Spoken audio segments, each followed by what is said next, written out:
Olá, ovelhas! Eu sou a Bruna Castan e estamos começando mais um episódio do Brucast, um podcast onde falamos sobre reencontros com Deus, testemunhos e princípios bíblicos. E hoje eu tenho a honra de trazer uma convidada muito especial. Ela que é pastora, mentora, palestrante, pedagoga, e eu poderia ficar aqui falando uma infinidade de características, pois ela possui várias formações. Mas hoje ela é conhecida como a pastora Elaine, minha discipuladora, minha amiga, seja muito bem-vinda. Um privilégio enorme ter você aqui comigo hoje, pastora. Amém, Bruna, muito feliz. Primeiro quero agradecer o carinho, o privilégio de estar aqui com vocês. Eu tenho acompanhado todo esse movimento, desde a estruturação de todo esse andar aqui que hoje está dedicado a desenvolver pessoas, a investir em empresas, negócios e principalmente mulheres. E ver tudo que Deus tem feito na sua vida. Então, eu me sinto privilegiada de estar aqui, principalmente nesse início, porque eu sei que esse podcast vai ganhar as nações. Amém. Então, muito obrigada. E tô aberta, já coloquei lá no meu Instagram para todo mundo fazer perguntas. Hoje é dia, gente, de abrir a caixa preta do avião da pastora Elaine. Então, assim, quer decolar, quer saber os segredos da nossa vida, então vai lá, já começa a comentar aí, colocar suas perguntas e dizer o que você gostaria de saber a meu respeito. Muito bom. Então, vamos começar com a pergunta clássica que a gente começa fazendo aqui. Quem é a pastora Elaine e a Elaine? Existe alguma diferença? Bom, eu costumo dizer, Bruna, que assim, todo o nosso propósito, tudo aquilo que a gente é, que a gente faz, só ganha sentido a partir do Deus que a gente crê. Então, uma vez que você entende quem você é em Deus, você é uma única pessoa. Você pode ter diversos papéis, como esposa, como pastora, como profissional. Mas quem você é aquilo que Deus diz que você é. Então, não existe uma diferença. A pastora Elaine, a Elaine, a mentora, a psicopedagoga, a gerente de projetos. Imagine como se eu estivesse de frente no armário e cada dia eu tivesse que colocar uma máscara, uma vestimenta específica. Não. A Bíblia diz que nós precisamos nos revestir da autoridade, do poder e dessa identidade que o Espírito Santo nos dá. Então, uma vez que você sabe que você é filho de Deus, o que você vai fazer é que em diversos papéis que você exerce, você vai revelar Deus de uma forma.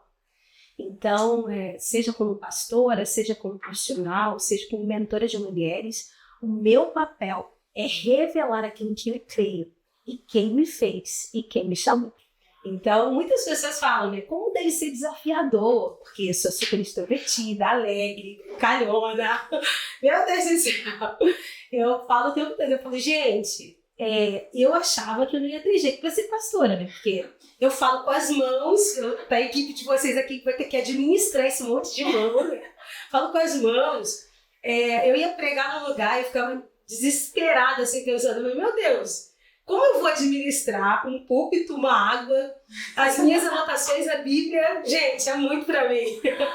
Até que um dia Deus falou comigo, eu quero você, eu te fiz.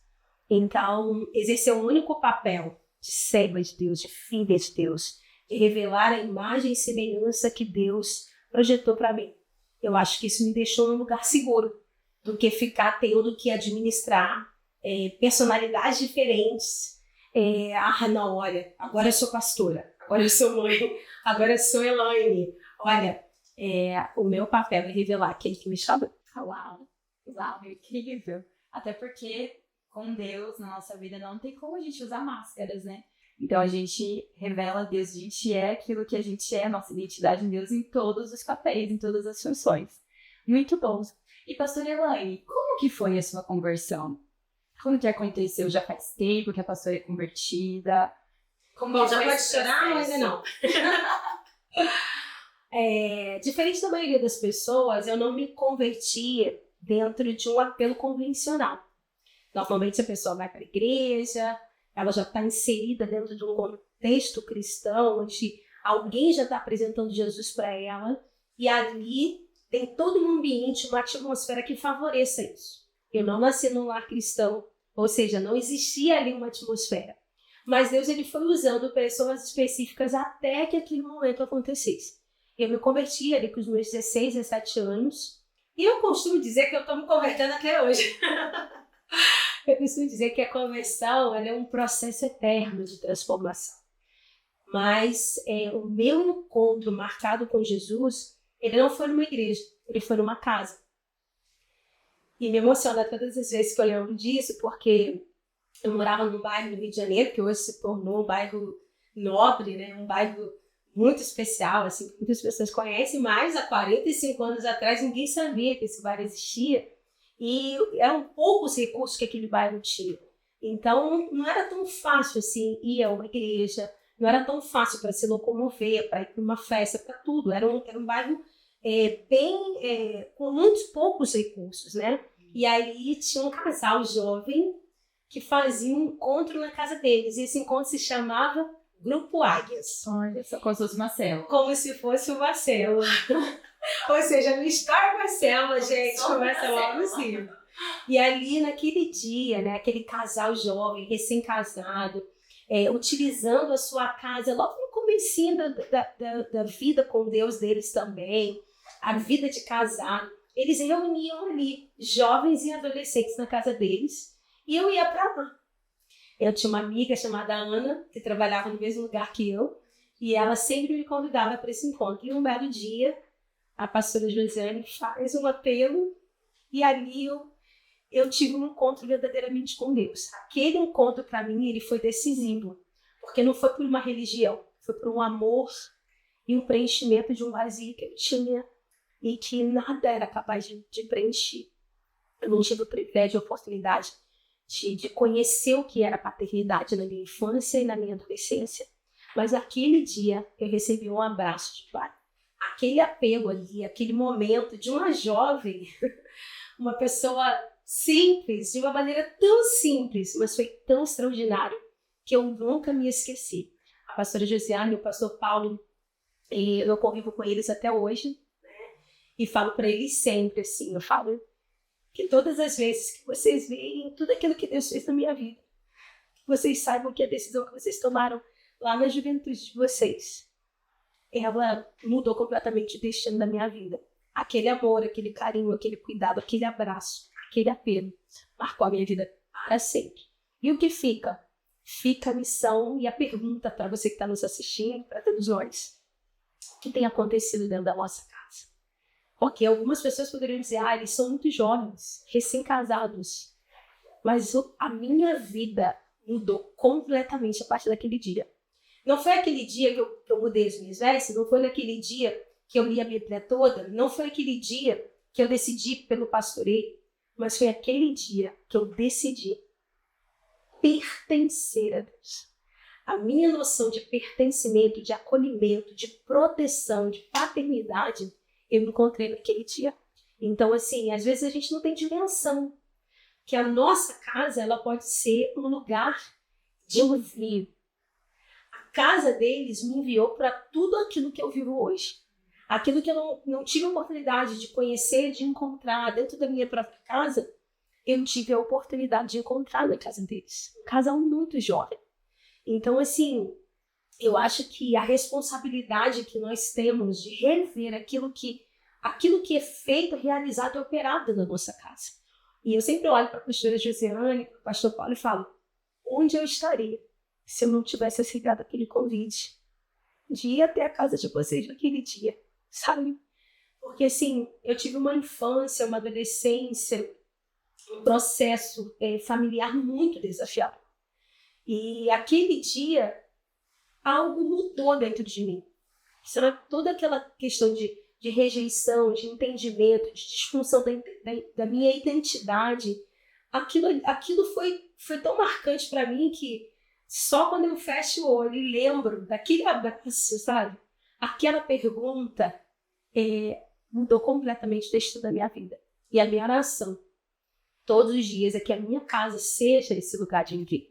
Um lugar de acolhimento, de pertencimento. Quando a gente olha examina as escrituras, a gente observa que, de fato, a igreja ela acontecia nas casas. O papel das casas. A gente vê como Jesus ele operou e realizou através das casas. Então, o meu encontro não foi convencional. Eu sei que hoje existem muitas estratégias para produzir um culto extraordinário, para que você tenha ferramentas, equipamentos, tudo isso é muito importante. Mas não pode negociar a presença de Deus e o papel verdadeiramente de uma casa. Sabe? Porque assim, nós temos nos tornado como cristãos, aqueles cristãos que fazem uma agenda com Deus. Sabe? Ó, na minha agenda, domingo é minha agenda. Mas qual é o lugar, qual é a casa que você vai quando você tem uma aflição, quando você tem um desafio? Quando você olha para a história de Maria, você vê que ela foi à casa de alguém. Quando você olha para a história de Zaqueu, você vê que Jesus foi à sua casa. Então a casa é algo muito fundamental. Muito fundamental. Na estratégia de que todos sejam alcançados, que todas as eleitas sejam alcançadas, inclui minha casa, inclui a sua casa, inclui a casa de quem está nos assistindo. Então, assim, isso me fez rever o meu conceito de casa, isso me fez até hoje pensar o que eu ofereço para os meus filhos. A minha filha mais velha, ela fala assim para mim, cara, do nada, tudo aqui em casa virou uma pregação. Pronto, tudo virou uma pregação. Se a gente tá lavando louça, eu tenho uma pregação com a louça e tal. E tudo isso eu creio que eu devo à pastora Josiana, sabe? Pelo sentido que a casa dela me deu, que realmente é uma casa. Então a minha conversão, o meu encontro com Deus, pode ter sido processual, mas esse encontro magnífico, estratégico e extraordinário, marcante na minha vida, foi dentro de uma casa aos meus 17 anos. Eu preciso conhecer esse canal, porque eu já tenho uma célula na minha casa por causa da pastora Elaine. Então tudo começou lá atrás, graças a esse casal abençoado. E hoje eu também colho coisas maravilhosas dentro de casa, testemunhos, pessoas que são convertidas ali, que têm uma transformação de vida. É algo surreal. E pastora, e como que a família da pastora lidou com esse processo de conversão? Porque a pastora não era de um lar cristão. Eles seguiram a pastora, como que foi esse processo? Não foi fácil, mas, por exemplo, durante toda a minha vida, de alguma maneira a religião ela esteve. A religião ela sempre fez parte. O grande desafio para mim foi entender que Jesus ele não é uma religião. Porque a religião ela nos separa. A religião ela vai ter divergência, sabe? Agora, a convicção no amor de Deus nos ampara. Né? Então, assim, eu cresci numa família com muitos desafios por não conhecerem Jesus. Então, todos os desafios que a minha família enfrentou era exatamente por buscar respostas em religiões distintas. Então, assim, eu creio que para minha família o maior impacto foi me ver permanecer no caminho que eu escolhi muito cedo. Né? Assim, eu via todo mundo, cada hora a pessoa é uma coisa, né? Uma hora eu sou católico, mas aquele católico não praticante, outra hora vai lá na cartomante, não sei o quê, aquela confusão, né? De busca por uma resposta e que ninguém tem essa resposta. Só quem tem essa resposta é Jesus. Eu acho que o grande impacto da Igreja Família foi realmente perceber que aquele encontro que eu tive há desde os meus 17 anos, que ele realmente fez sentido e que ele foi se tornando maior, melhor, mais claro, mais evidente. Então, assim, eu não tive aquela oportunidade de, por exemplo, no dia do meu batismo, minha família estava lá. Eu não tive aquela oportunidade de ver a minha família compreender o Deus que eu servia e aquilo que tinha acontecido comigo. Todas as pessoas olhavam ali, aquela menina nova, vivendo uma experiência, mas de alguma maneira achando que assim, isso aí vai passar.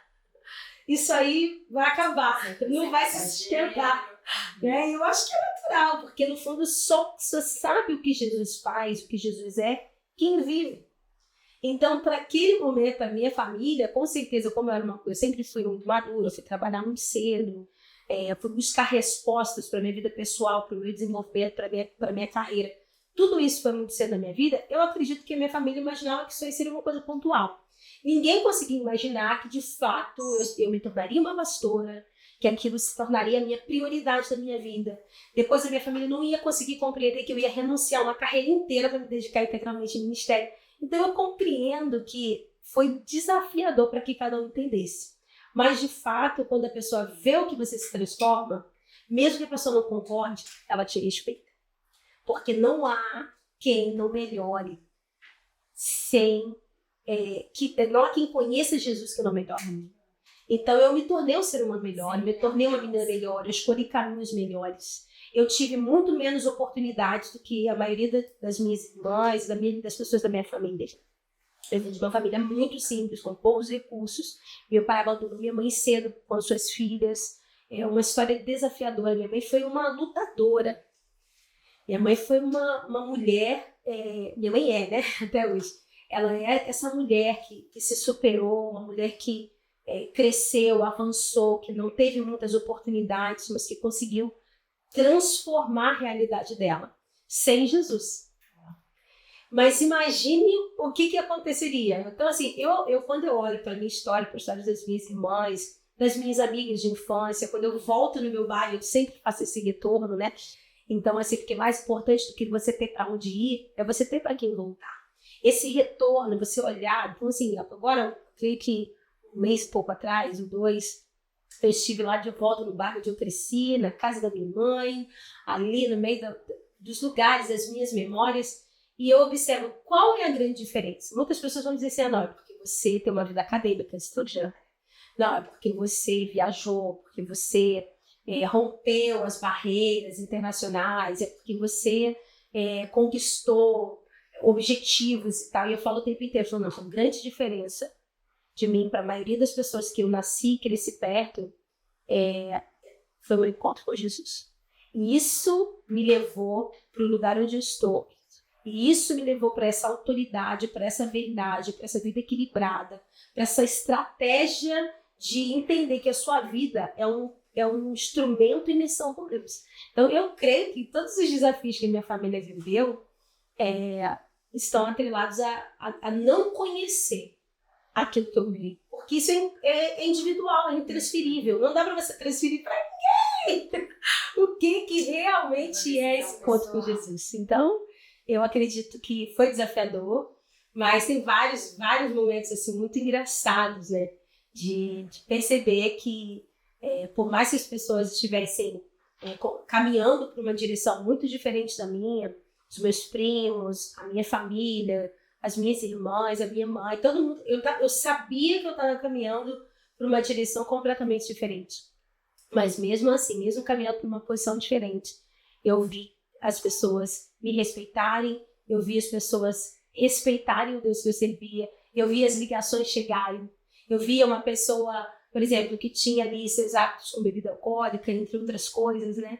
Mas eu via a pessoa, por exemplo, não, ela me chegou, sabe? Então, assim, pode ser qualquer assunto. Se eu chegava, mesmo muito nova, isso aí, existia um respeito, existia um movimento ali, existia uma necessidade de ouvir daquilo que eu vivia. Então, assim, eu via que as pessoas sabiam que elas não estavam caminhando na mesma direção que eu. Elas sabiam que aquilo que eu estava vivendo, aquilo que eu estava escolhendo para mim era diferente da escolha delas. Mas eu sempre percebi uma curiosidade do que é que ela carrega, o que é que ela entende, o que ela tem. Ela se tornou isso aí, entendeu? O que é que tudo aquilo que ela perdeu, tudo aquilo que aconteceu com ela, não a deformou, não a destruiu, sabe? Então, assim, porque a minha família sabe exatamente quais foram as minhas perdas, quais foram as minhas dores, quais foram os meus erros. Mas a minha família também sabe qual é a dimensão da minha superação. Quando a gente olha para a história de Jesus e vê que ele não conseguiu operar muitos milagres na sua família, isso foi uma cura para mim, porque assim, no fundo eu me converti, né, me tornei uma pessoa que queria converter todo mundo.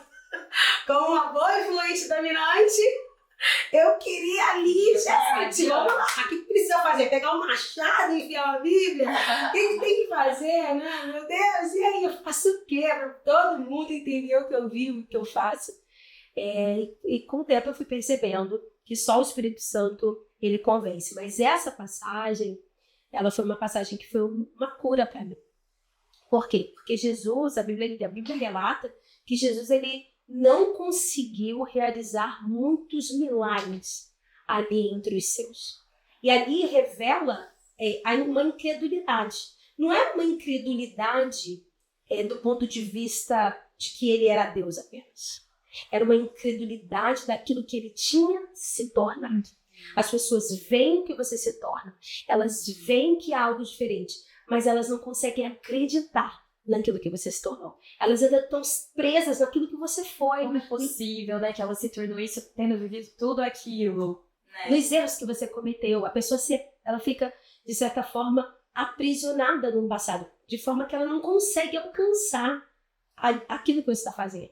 E ali, quando Deus falou comigo através dessa passagem, eu comecei eu simplesmente me posicionei de não me tornar aquela pessoa, aquela cristã chata, sabe? Que quer obrigar as pessoas a viverem aquilo que ela está vivendo, sabe? Então eu parei daquela coisa de ficar chamando todo mundo para a igreja, dando Bíblia para todo mundo. Eu passei por essa fase, dando Bíblia para todo mundo, e falando, ligando e orando, eu vou orar, isso aqui, e com as passagens demônios, minha gente! O que está acontecendo? Todo problema acabou, tira esse demônio daqui! Então assim, eu parei com isso e Deus começou a falar comigo. Porque aquela passagem ali, você não vê Jesus fazendo isso. E talvez você esteja nos assistindo e você tenha alguém da sua família, talvez você não ganhou o seu marido. Talvez a sua mãe, seus filhos, talvez você tenha passado por essa crise, ou você esteja passando por essa crise. Eu vivi essa crise onde eu me sentia responsável de ganhar a minha salvação. Eu me sentia responsável e aquilo começou a se tornar um peso. Nessa passagem, o que eu pude perceber? Eu pude perceber que Jesus ele foi lá e fez aquilo que cada um permitiu. Então, essa questão da reciprocidade. Eis que estou à porta e bato. Aquele que bater, eu abrirei e cearei com ele. Então, assim, eu sempre estive acessível. Eu sempre estive perto. Mas eu me posicionei de forma que eu não sou responsável por isso. Eu sou responsável por olhar, por abençoar. Mas eu não sou responsável pela transformação e pela conversão de ninguém. A Bíblia diz que o Espírito Santo que convence no pecado e no juízo. Aquele momento ali eu comecei a entender. Falei, de repente não sou eu a pessoa ideal, sabe? Para operar esse milagre no meio do meu povo, no meio da minha família. Mas eu sei que Deus, ele vai usar pessoas, sabe? Enquanto você cuida das coisas de Deus, Deus vai mandar pessoas para cuidar das suas coisas.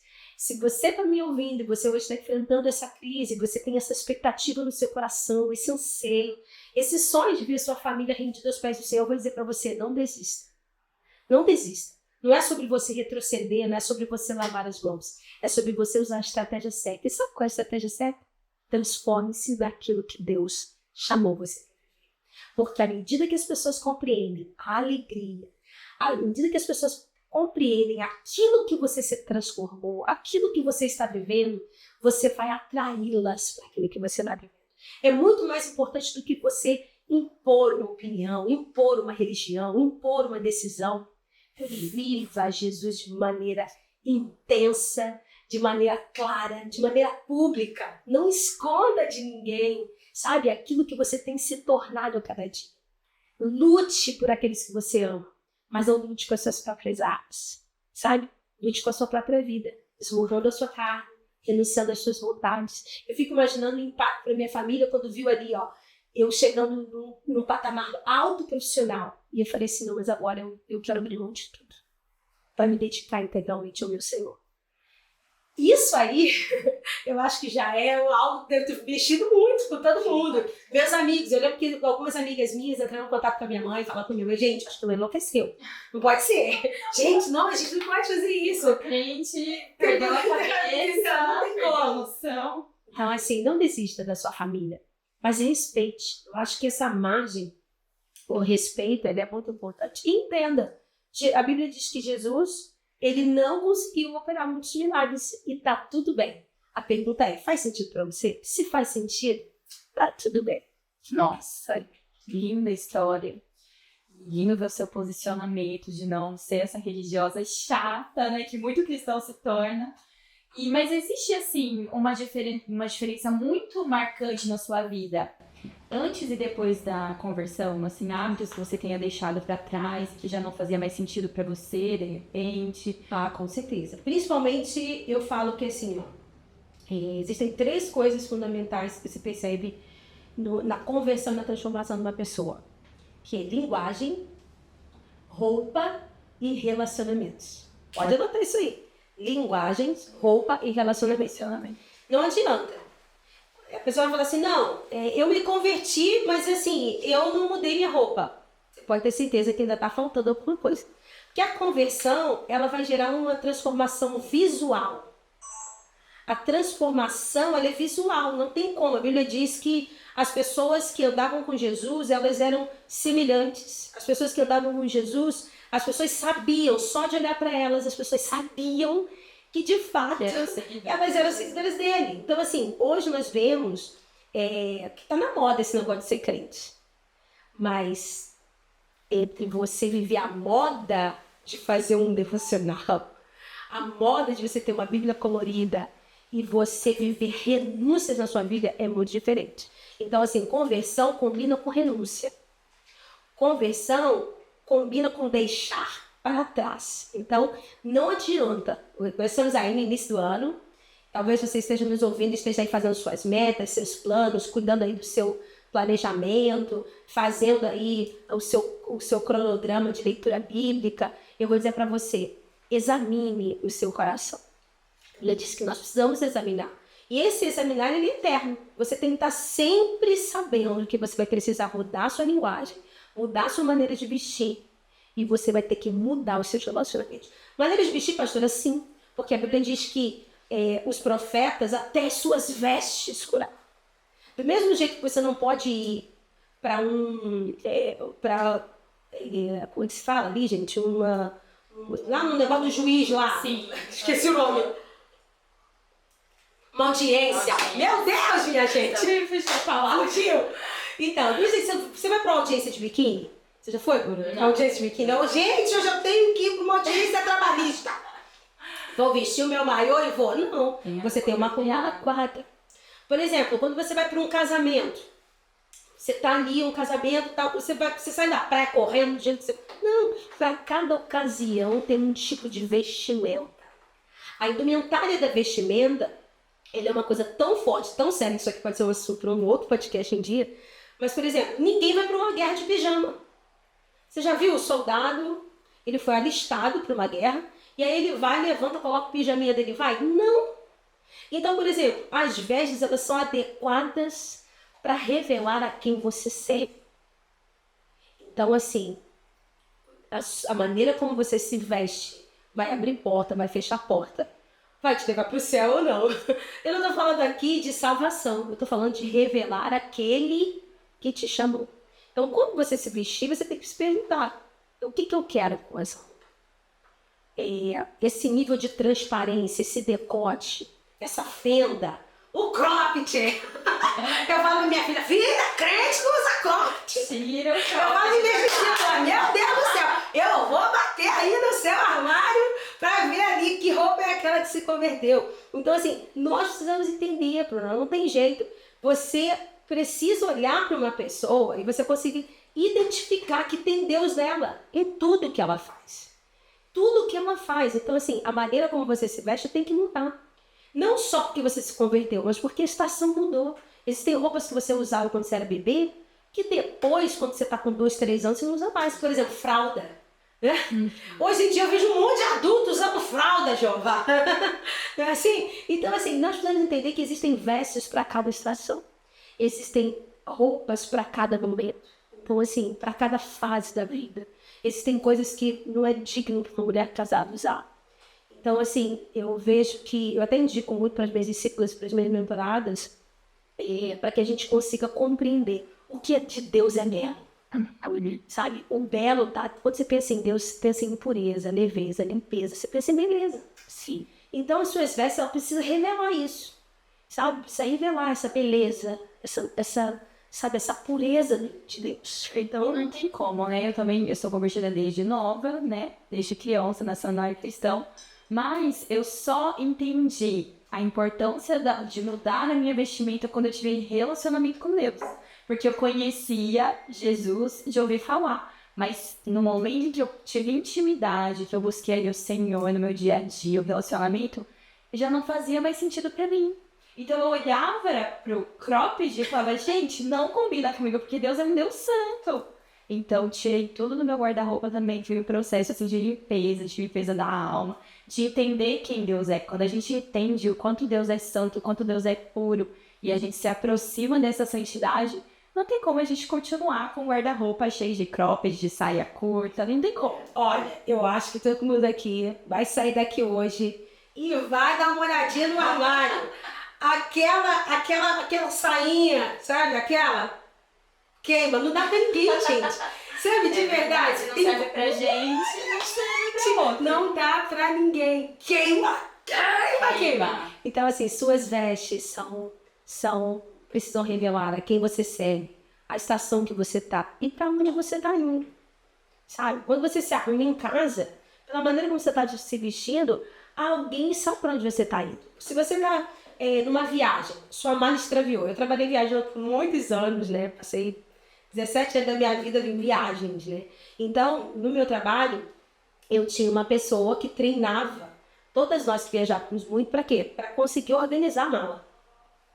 E ali você conseguir levar ali as roupas adequadas para aquele ambiente que você ia, para aquela reunião, para aquela atividade, para aquele evento.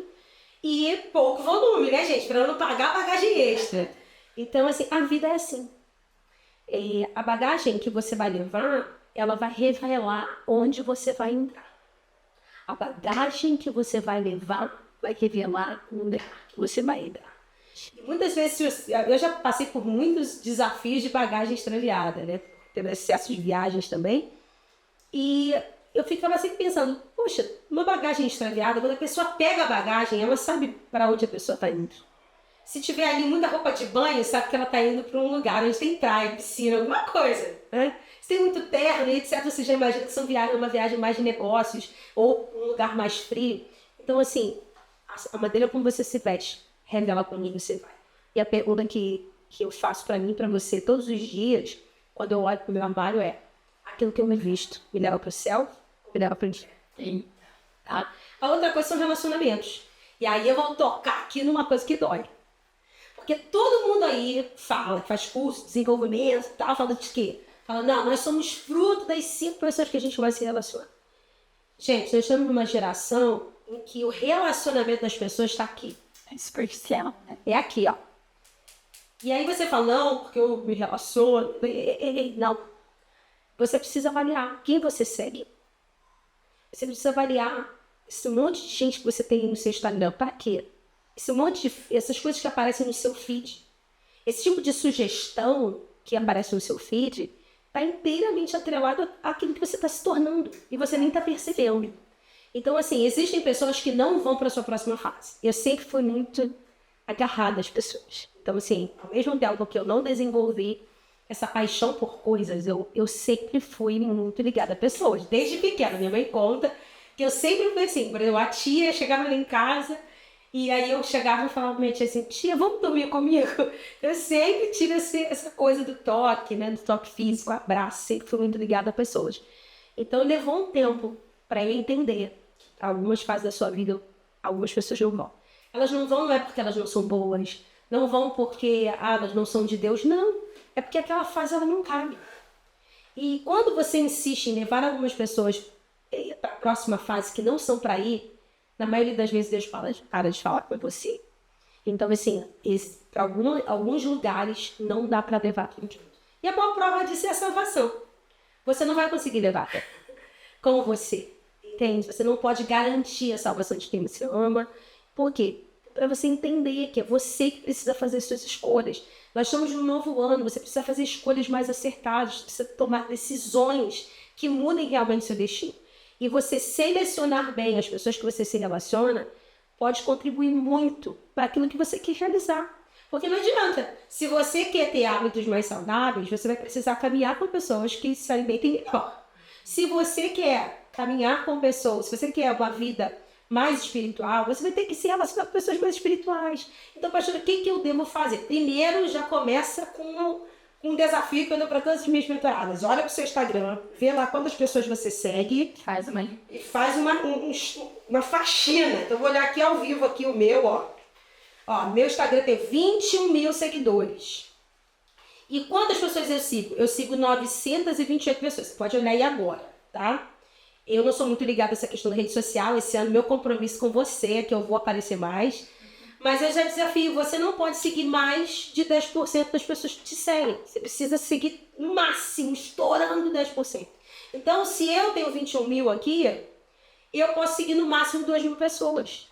E o seu objetivo é seguir muito menos pessoas. Você precisa ser uma pessoa muito mais influenciadora do que ser influenciada pelas pessoas. E aí você precisa escolher bem quem te influencia. Então já fica esse desafio aí para você. Me marca lá quando você chegar, você printa e fala, pastora, consegui diminuir, escolher bem, de forma consciente, planejada e organizada. Por quê? Porque o ambiente sempre vence.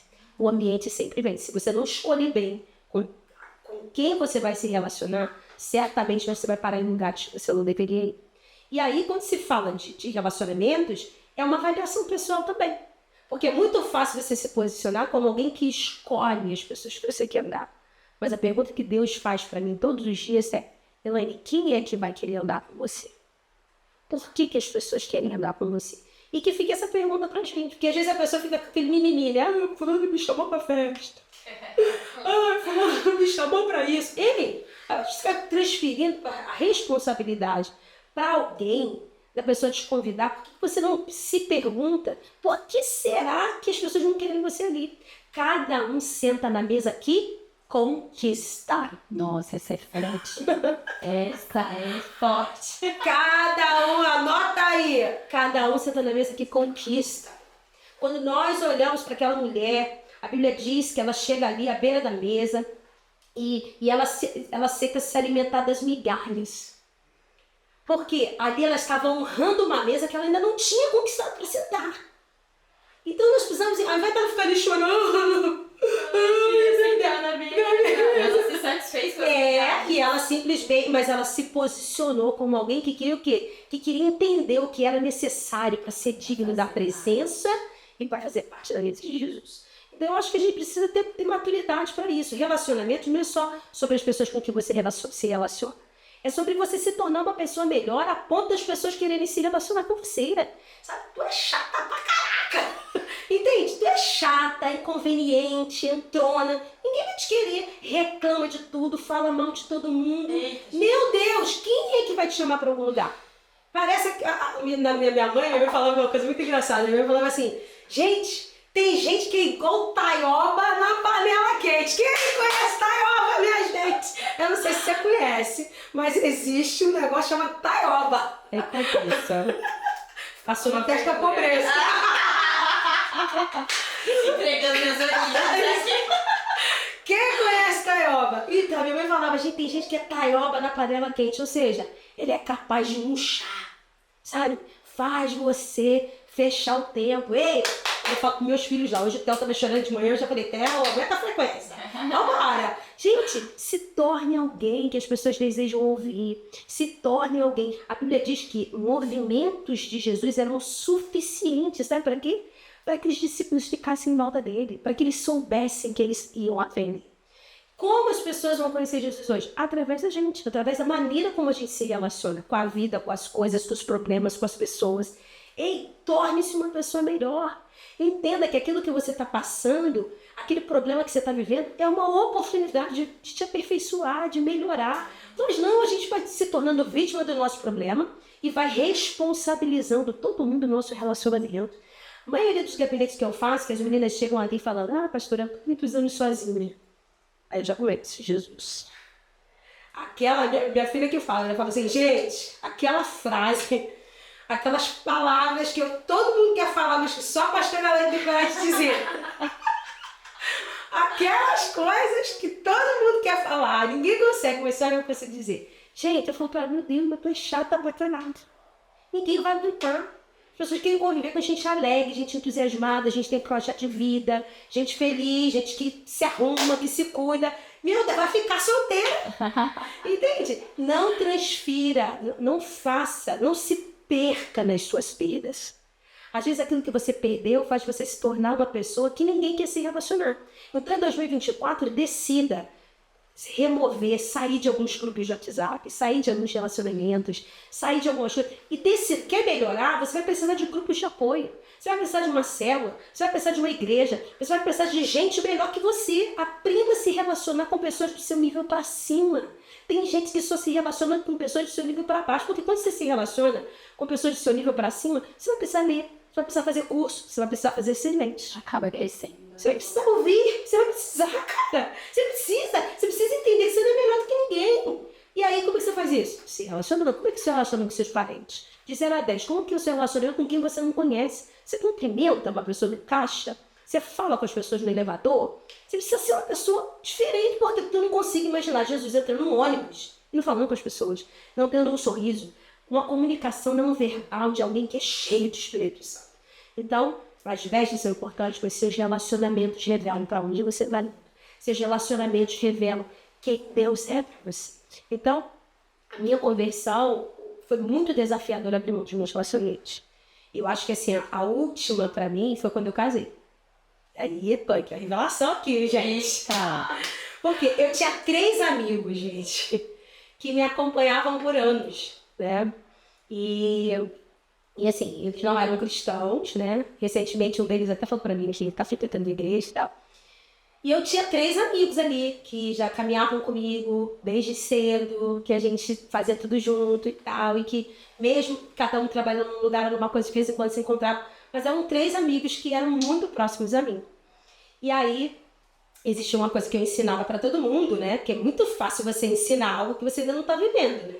E eu sempre ensinava para as meninas que eu discipulava e que eu membrava, e eu sempre falava, olha, seu amigo é seu marido. Eu não tinha marido, né, gente? Moleza, né? E aí chegou o momento que eu me casei e eu tive que abrir mão dessas 3 amizades. Então, assim, talvez você que esteja aqui fique até escandalizado. Então quando eu caso eu não posso ter... Cara, isso foi o que fez sentido pra mim. Respeito você, se você tem outros amigos, se você tem amiga, eu respeito você. Mas eu acredito que meu melhor amigo é o meu marido.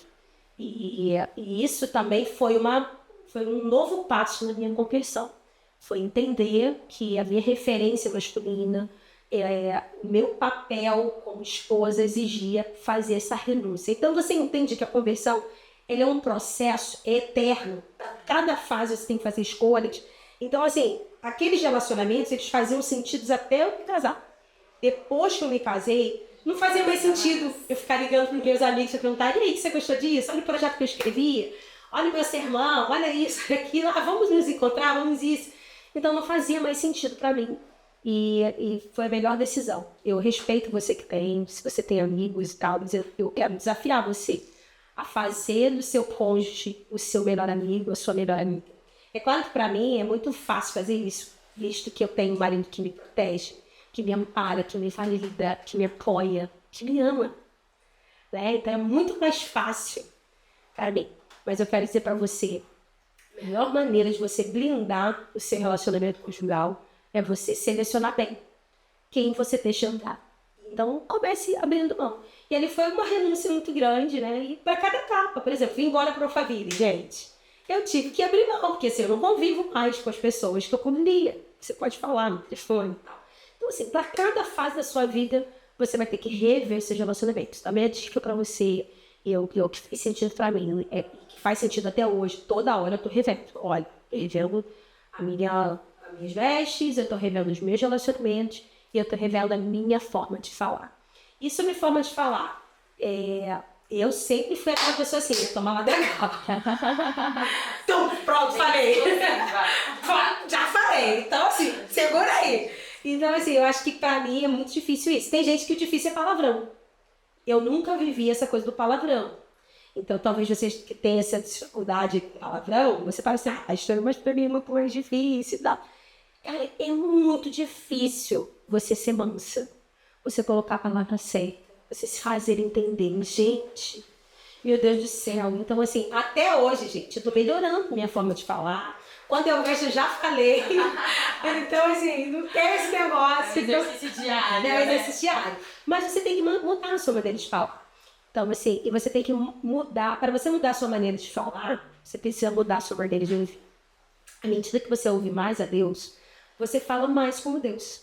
À medida que você ouve mais as coisas de Deus, você vai se tornando mais parecida com Ele. Então, a maneira de falar, de colocar, revela também a sua conversão. E, para mim, eu acho que o mais desafiador foi silenciar. Silenciar, porque eu sempre fui pra cima. Sempre foi dito. Fui pra cima, minha gente. Vamos lá, não vou levar desaforo pra casa. Peraí, falou, vai ouvir. Então, assim... E aí, Deus começou a ministrar no meu coração que é algo que você alcança com a maturidade. Coisa que, de repente, há 20 anos atrás, eu já não tinha. Então, assim, eu já comecei a entender que falar alto é silenciar. E é muito louco isso, né? Então, o seu silêncio fala tão alto que ninguém precisa ouvir o que você diz.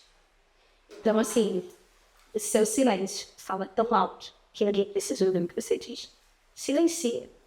Não se perca debatendo, falando de coisas, sabe? Cansa. Então, na maioria das vezes eu faço silêncio. Certa vez eu fui mostrar um projeto para uma pessoa, né? E assim, eu tinha sonhado com aquilo, eu estava idealizando algo assim, bem espiritual da parte de Deus.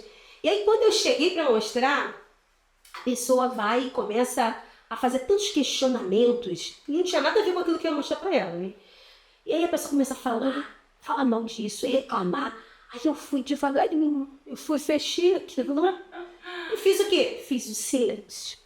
Para quê? Porque aí eu preciso entender, me entender. Porque senão, o que vai acontecer? Você vai entrar num debate, numa discussão, sabe? Então, isso para mim é o momento que eu estou hoje. Hoje eu estou nesse momento de maturidade, de escolher então, quem eu falo e o que eu faço. Então, eu acho que esses 3 pontos aí são os mais difíceis até hoje na minha conversão. Na minha mente, para depois falar, vestir, check-up. Então me conta aí nos comentários, o que é mais difícil para você ter a ver com as suas vestes? É reformar o armário? Os seus relacionamentos? De repente, para você o mais difícil é o relacionamento. Conta aí, menina, se você ver. O que é mais difícil? Abrir mão de uma amiga, de um amigo, sabe? Sei lá, de um relacionamento extraconjugal, não sei o que você está vivendo. Eu só sei de uma coisa, a próxima fase, ela tem que deixar algumas pessoas. E a forma de falar, tem que ser mansa. Todo dia eu boto a mão na minha cabeça e falo, Jesus, eu sou não mansa como Jesus. Jesus, eu quero viver esse silêncio, me ajuda, Deus. Isso aí está te profetizando aqui, anunciando Jesus. Pastora, mas como que foi o seu chamado pastoral? Meu Deus, que pergunta difícil. No fundo, eu acredito que o chamado, ele acontece naquilo que você já está fazendo. Talvez você e a maioria das pessoas tenham essa crise ou essa pergunta, né? E aí, o que Deus está me chamando para fazer? Está sempre dentro daquilo que você já faz. Quando alguém pergunta para mim, como eu faço para descobrir o meu chamado? Vá servir a Deus com aquilo que você tem. Que lá, com aquilo que você tem, Deus vai te revelar aquilo que Ele quer que você faça.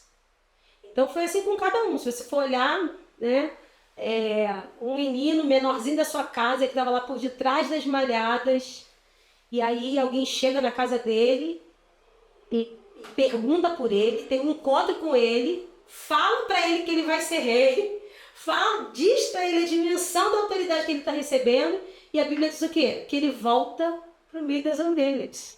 Então, assim, mas é naquilo que você já está fazendo que Deus vai revelar aquilo que Ele quer que você faça. Então, muitas pessoas ficam esperando uma voz, um sinal, uma coisa. Não, quando eu tiver dinheiro, eu vou ofertar. Quando não sei o que... Cara, você vai criando tantas coisas. Daqui a pouco a vida passou, você nunca serviu a Deus, você nunca descobriu o seu propósito, você nunca viveu a sua missão. Então, no meu caso, eu nunca planejei que eu ia ser pastora. Gente, como na minha carreira, na minha vida profissional, não. Eu fui gestora pública, então eu sabia de montar um planejamento. Até hoje eu faço isso com algumas pessoas de transição de carreira, planejar carreira. Então eu sabia muito bem como chegar onde eu queria. Profissionalmente, eu fui criando ali quem eram as pessoas que eu precisava me relacionar, quais eram os cursos, quais conferências, o que eu tinha que fazer. Eu tinha um plano certo para trilhar o que eu queria. E aí, que hábitos eu precisava, eu tinha tudo muito claro. No chamado ministerial, não foi assim. Na verdade, eu acredito que Deus me encontrou exatamente como Ele encontrou aquele menino. O menor da sua casa, lá fazendo uma coisa simples. Entendeu? Eu estava ali fazendo uma coisa simples, mas ali eu já cuidava das pessoas.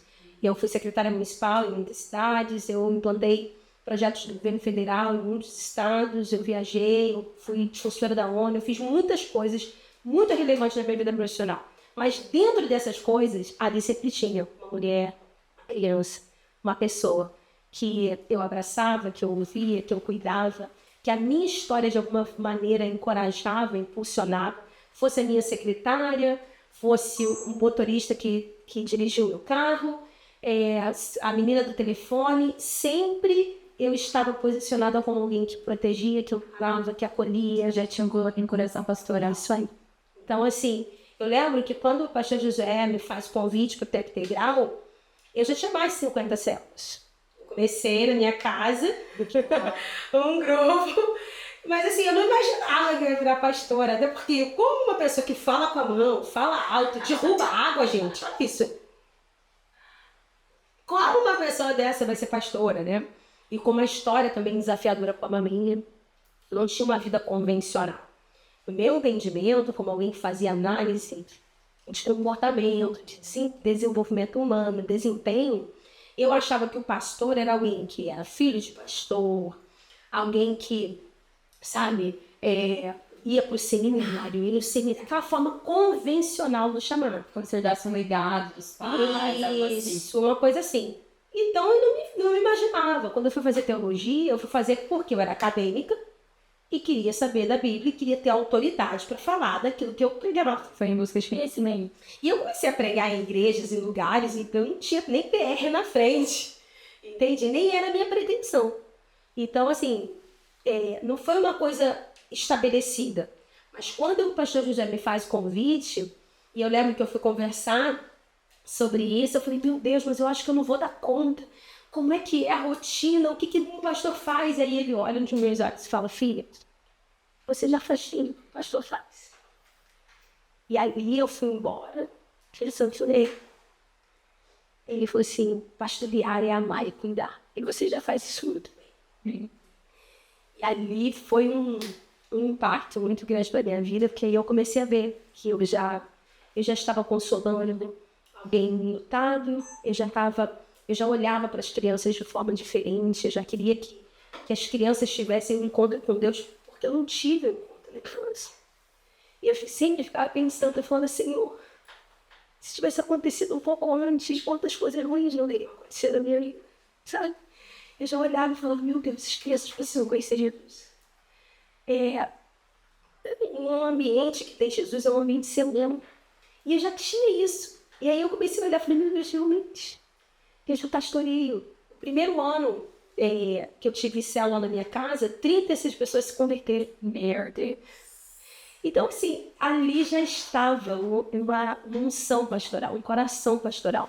Então, assim, eu acredito que o chamado pastoral, ele não é uma carreira, mas ele é uma convicção. Uma convicção de você viver uma vida em missão com Deus, sabe? Então, assim, para mim, foi dessa forma. Um dia, eu olhei e falei, meu Deus, eu já sou pastora. Sem saber que eu já pastora. E eu acho que um pouco do que aconteceu com você. Deus. O coração chega, não pinta. Já aconteceu com você. Eu acho que eu olho para você hoje, velho, e me emociona, porque eu cheguei aqui na cidade, a sua família foi a primeira família, né, que nós conhecemos, que nos amparou. Eu acredito que cuidar de uma família pastoral, chamar, que sou um pastor de verdade, sei. Sabe? Então, cuidado que vocês tiveram com a gente, vocês abriram a casa de vocês, a nossa primeira sala de crianças foi na sua casa. Ali você não tinha dimensão, que na verdade já era Deus chamando você. Eu pastorei. Ai, meu Deus. Corta! Entende? Aí, quando você fez aquele convite, você não imaginava assim, não, olha, eu vou fazer isso, porque aí eu vou pro seminário, eu vou não sei o quê. Sabe? Eu vejo que o chamado pastoral, ele não tem uma estratégia humana. Ele tem uma manifestação do céu. Por mais que Davi quisesse correr, por mais que ele tenha voltado correndo e fazendo aquilo que ele fazia bem, E não dá pra insistir, sabe? Então, assim, é simples. Agora, é muito divertido. Tem gente que fala assim, gente, o chamado pastoral é muito solitário. Eu falo assim, mentira do capeta! Porque, gente, eu não consigo ficar sozinha nunca, gente. Vou contar pra vocês ontem. Ontem eu falei assim, gente, eu tô de férias, hoje eu não vou no culto. Gente, fui dormir. Daqui a pouco, assim, eu dormindo na minha cama, chega minha filha, todo mundo pulando na minha cama. Então, assim, o chamado pastoral, se você é um pastor de verdade, você nunca vai dar sono.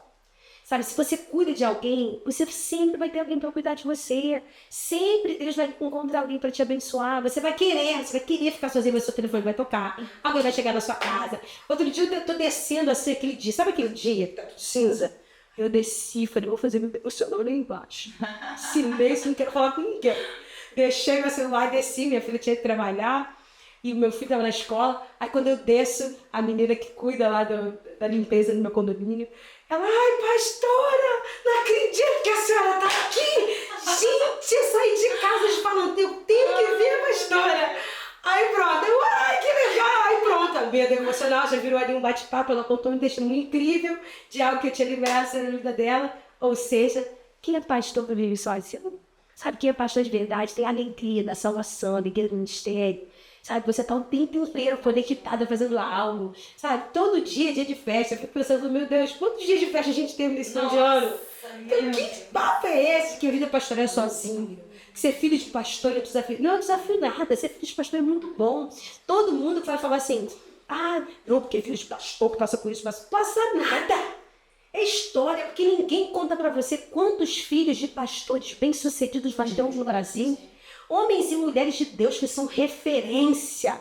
Outro dia eu conversando com o pastor Eide Uber, com a pastora André, eu falei, vocês precisam falar mais sobre isso. É verdade. Sabe? Geralmente apontam sempre aquele que não deu certo, mas é uma minoria. É uma minoria, sabe? Por quê? Porque são escolhas, você não vai conseguir escolher tudo de bom para o seu filho a vida inteira. Ele vai ter que fazer as escolhas dele. Mas assim, é maravilhoso ser filho de pastor, gente. Não tem coisa melhor na vida do que você crescer num ambiente, numa comunidade cristã, dentro de uma igreja, passar dia e noite no culto. Gente, não tem porquê. Eu acho que viver um ministério como você, ser convidado para uma festa. Sabe? Aquela coisa que chegou com o íntimo, assim. Chegou, ai meu Deus, eu sempre sonhei nessa casa de festa. Gente, como assim? Fulano podia convidar todo mundo, mas me convidou. Eu sempre comparei, né, com ser convidado para uma festa. Existe um dono da festa, esse dono da festa é Jesus. Mas eu enfio a festa intensamente. Chama isso para mim. É um mistério pastoral. E só tem uma coisa melhor que essa. Quer saber? Quer saber? Quer saber o que é melhor do que ser pastor? Que é? Quem quer saber? Quer saber? Só tem uma coisa melhor do que ser pastor. É contribuir para que outras pessoas façam isso. Meu Deus. Ai, gente. Ai, o coração aqui chega a acelera. Porque eu sei que é indireta, entendeu? É uma indireta meio que direta. Estamos aí. 2024, a Bruninha já tá terminando o seminário. Já tá aí com mais de 15 células. Pensa, gente, é apaixonante. Reviar o chamado pastoral. Eu fico muito feliz de ter sido escolhida. Ai, eu fazendo parte de muito feliz de você pertinho comigo. Pastor, eu queria saber um pouco sobre esse lançamento, sobre esse livro. Cadê, gente? Manda aí. Há pouco tempo, e no qual eu faço parte também, tive o privilégio. Como que surgiu essa ideia desse livro? Como que surgiu isso? Porque envolve várias mulheres. Bom, eu acredito que ninguém constrói algo sozinho. Eu estou escrevendo um autoral, uma história. Em breve vem aí a parceria que como você nunca viu. Ai, meu Deus, já tô curiosa.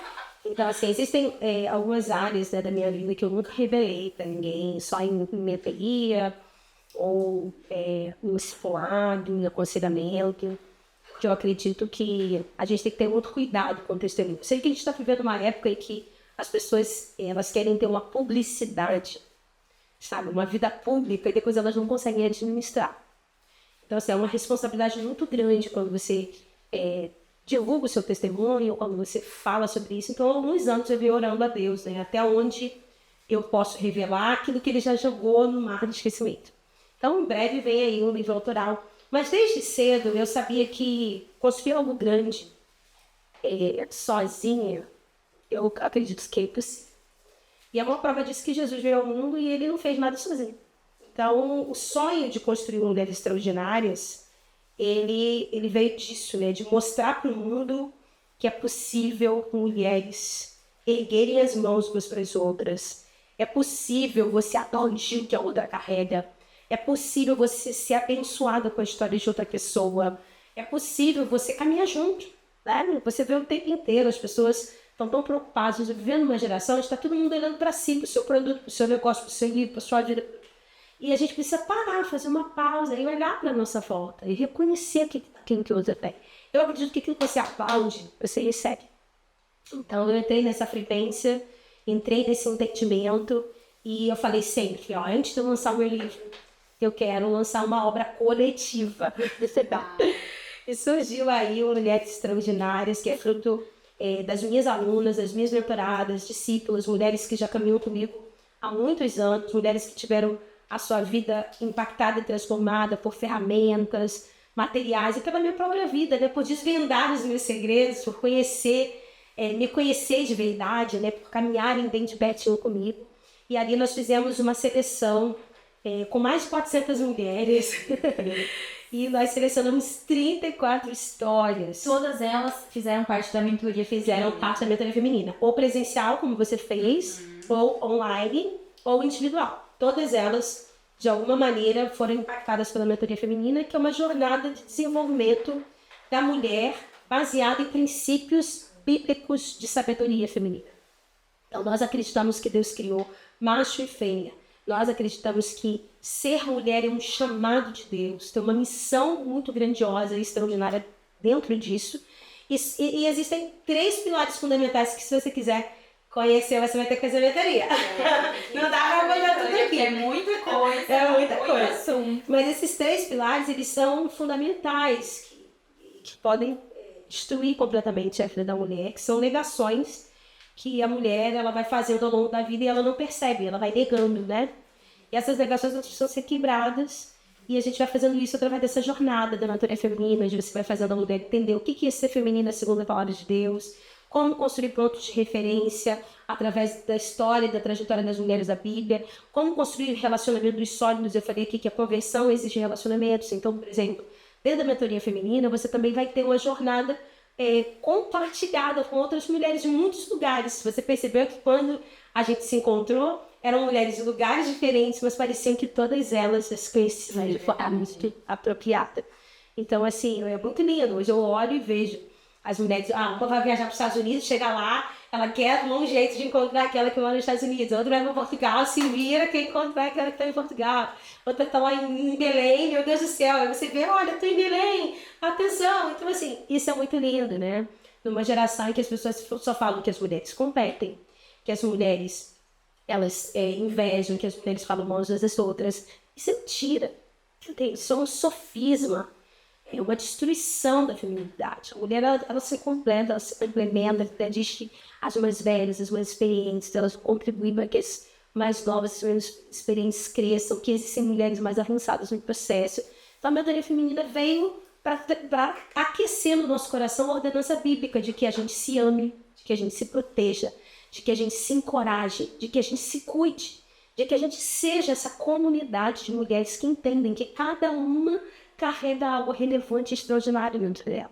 Então, através dessa jornada, o trabalho final foi esse livro, né? Foi bem difícil selecionarmos 34 mulheres no universo de 400, não foi fácil, foi uma jornada bem desafiadora, e a editora Autor da Fé, ela foi fundamental nesse processo. Felipe e o Aleph, eles acompanharam a gente desde o começo, sabe? Não nos deixando desanimar, oferecendo ali toda uma parte técnica e profissional, acreditaram no projeto, investiram muito, foi um investimento muito alto de tempo, de dedicação, de equipe, de tudo. Para quê?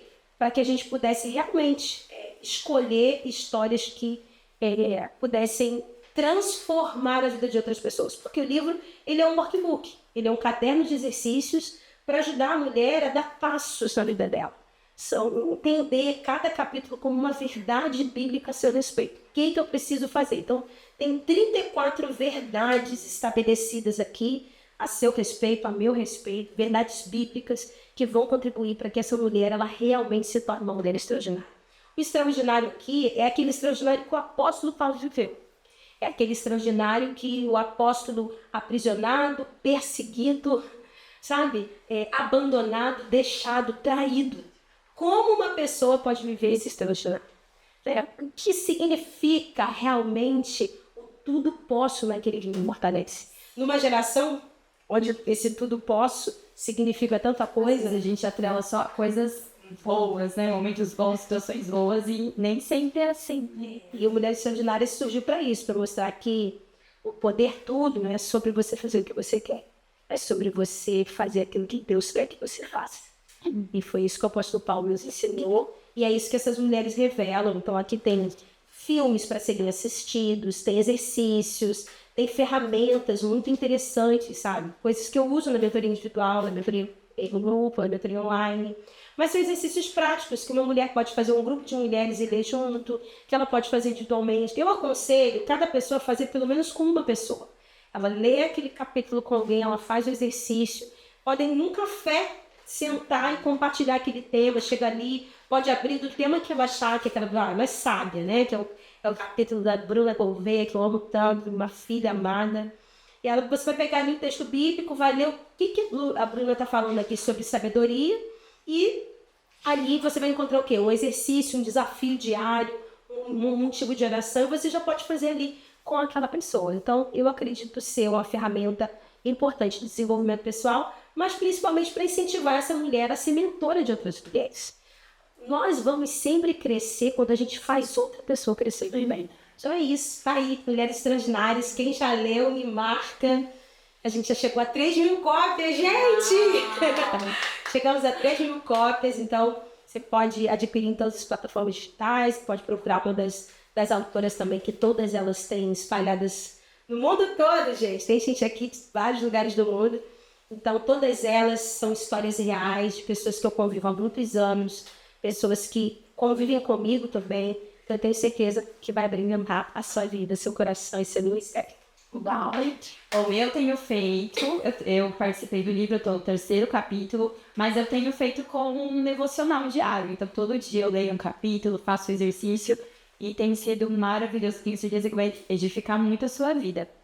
Agora, pastora, já que entramos nesse assunto sobre mulheres, esse assunto meio polêmico, eu acredito que ainda seja muito polêmica a questão de ter uma pastora, né? Antigamente, muitos anos atrás, nós ouvíamos falar sobre pastor, chamado pastoral para o homem. Mas tem crescido muito o número de mulheres que são pastoras. A pastora já sofreu algum preconceito por ser uma pastora? Vai falar tudo ou não? É pra falar tudo. A gente quer saber tudo. Bom, já, gente, eu vou compartilhar aqui 3 experiências distintas que vai atrelar a minha resposta. A primeira foi um rapaz que chega pra mim e fala pra mim, olha, você é a pastora? Eu não quero ser pastoreado por uma mulher. Então, eu não vou ficar com a sua rede. Eu não quero ser pastoreado por uma mulher. Então, esse foi um. O segundo é que lá na nossa sede, antes do gabinete que o nosso pastor-presidente,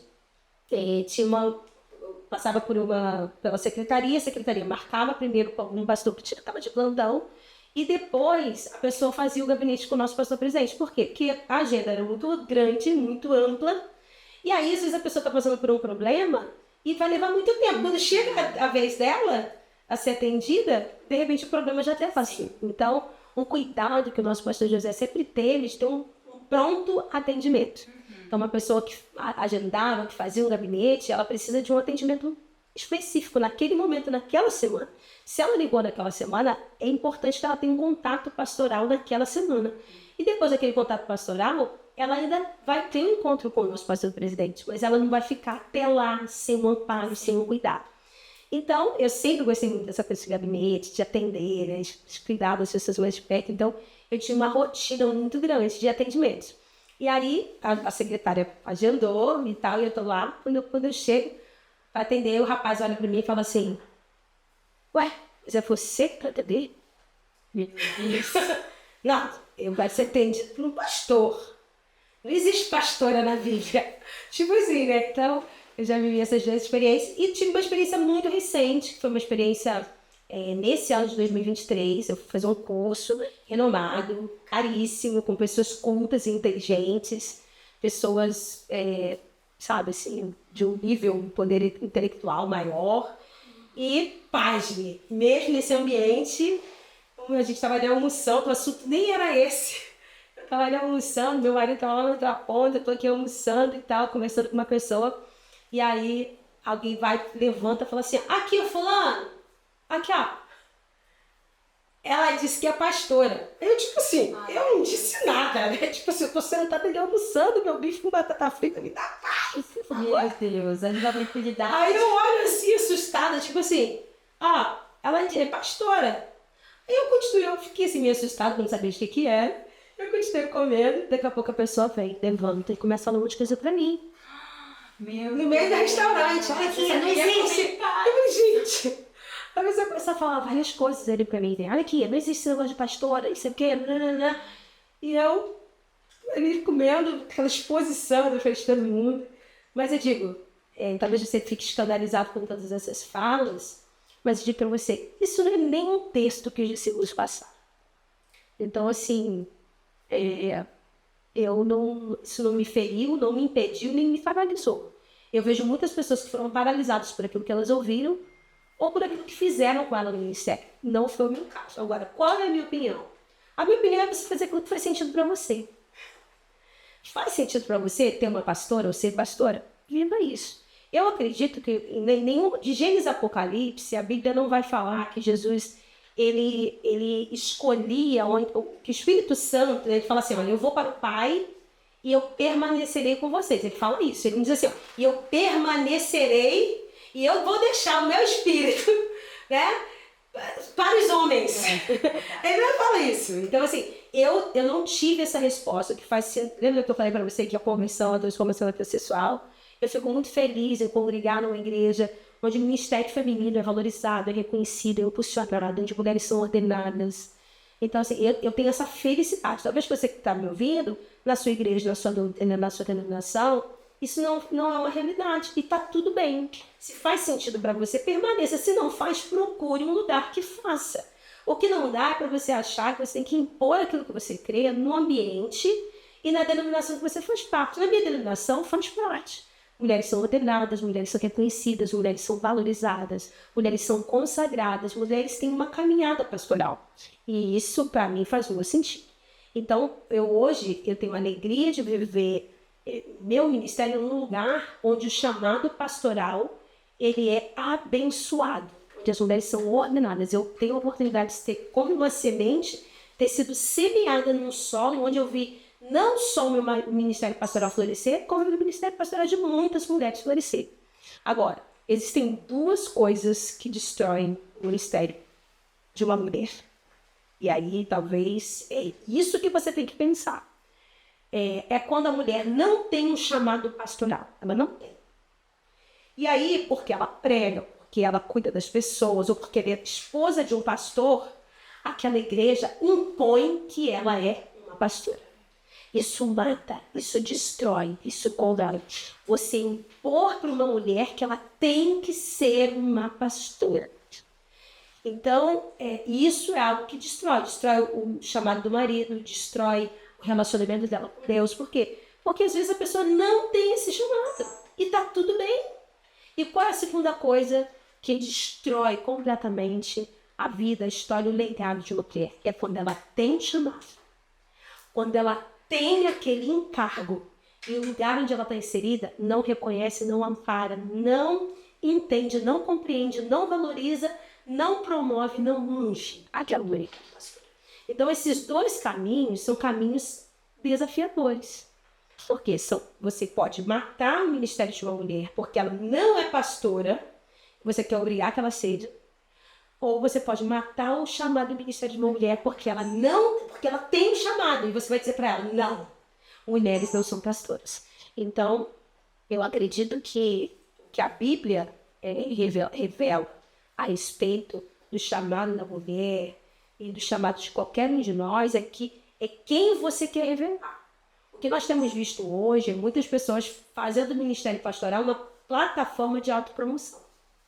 Então você vê aí muitas mulheres usando o púlpito para esvaziar as suas emoções, para se autopromover, para qualquer outra coisa que não seja revelar as renúncias que ela tem que fazer, inclusive de púlpito. Porque uma coisa que um pastor menos faz na vida é pregar, gente. Entende? Numa semana inteira, o pastor vai pregar no domingo. Entendeu? Um bom pastor vai pregar em 40, 45 minutos de sermão bem pregado. E aí ele é pastor porque ele prega? Não. A pregação era só um item do chamado, sabe? Então hoje, porque nós temos mulheres que são referência, que pregam no mundo inteiro, a gente acha que pastorear está atrelado a você ter botar no Instagram lá, agenda aberta. Pelo contrário, eu antes de ser pastora de igreja, eu palestrava muito mais, eu tinha muito mais turmas de mentoria, eu fazia muito mais coisas, eu ministrava até nas igrejas de Atitude hoje. Só hoje eu recebi 3 convites aqui das igrejas de Atitude para esse ano. Ano passado eu não consegui ministrar em nenhuma das nossas igrejas, nós somos 52 igrejas já, e eu não consegui ir em nenhuma das nossas igrejas. Por quê? Porque existe uma renúncia, eu sou pastora local. Então também não adianta eu ter uma igreja lotada para mostrar, uma agenda lotada para mostrar no Facebook, no Instagram e no YouTube e tudo mais. E as minhas ovelhas, as mulheres que estão caminhando comigo de perto, nesse momento de fundação, de estruturação da igreja, essas mulheres não crescerem, não avançarem, não encontrarem seu chamado, não terem tempo suficiente comigo.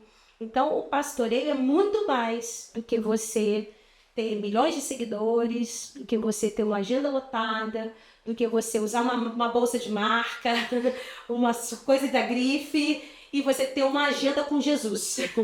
Entende? Esse dia, né? Então o pastoreio vai muito além disso. Então eu acredito que Deus ele chama pessoas para fazerem coisas com Ele e para Ele.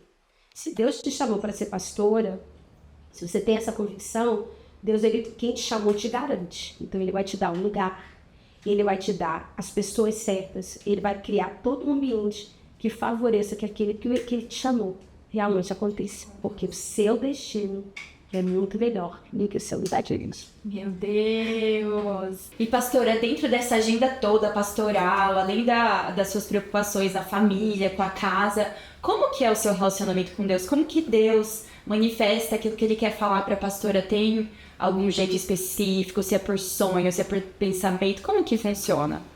Bom, como eu falei desde o início, cada pessoa ela vai ter uma maneira peculiar de se relacionar com Deus. Agora, existe uma linguagem que é universal. A Deus vai falar com você através da Bíblia. Deus vai falar com você através de um jejum. Agora, à medida que você vai construindo um relacionamento, você também vai ter uma maneira particular de falar com Deus. Então, assim, eu sempre fui aquela pessoa, eu tinha as minhas amigas que oravam em línguas, que rodava, que pulava, e aí eu ia e ficava chorando, Senhor, eu também quero, meu Deus, e não acontecia, né? Não acontecia aquilo ali, e eu ficava o tempo inteiro, Senhor, eu quero orar em línguas, eu quero isso, eu quero ser batizado no Espírito Santo, eu quero viver essa coisa toda. E aí eu subia a monte, eu descia a monte, eu era da oração, da consagração, eu fazia tudo que eu tinha direito. Onde Deus falou para mim assim, não é sobre o que você quer de mim, é sobre o que eu quero de você. Ali foi uma mudança, uma virada de chave para mim. Eu entendi que eu buscava a Deus por aquilo que Ele podia me oferecer. Ali foi um entendimento daquele filho pidão mesmo. Como se fosse uma barganha, uma troca, né? Aquela filha pidona, aquela filha em busca de receber algo do pai. O que é algo do pai? Isso são os sinais da maturidade. Ali eu amadureci, eu comecei a buscar entender. Pai, o que você quer de mim? Qual é que tipo de entrega, que tipo de renúncia? Eu comecei a inverter isso e parar para pensar aquilo que eu podia dar para Deus, sabe? E aí eu fui fazendo uma visão geral de toda a minha vida, do ponto de vista financeiro. O que eu posso dar para Deus? Qual é o meu entendimento sobre dízimo, sobre oferta? Né? Tempo.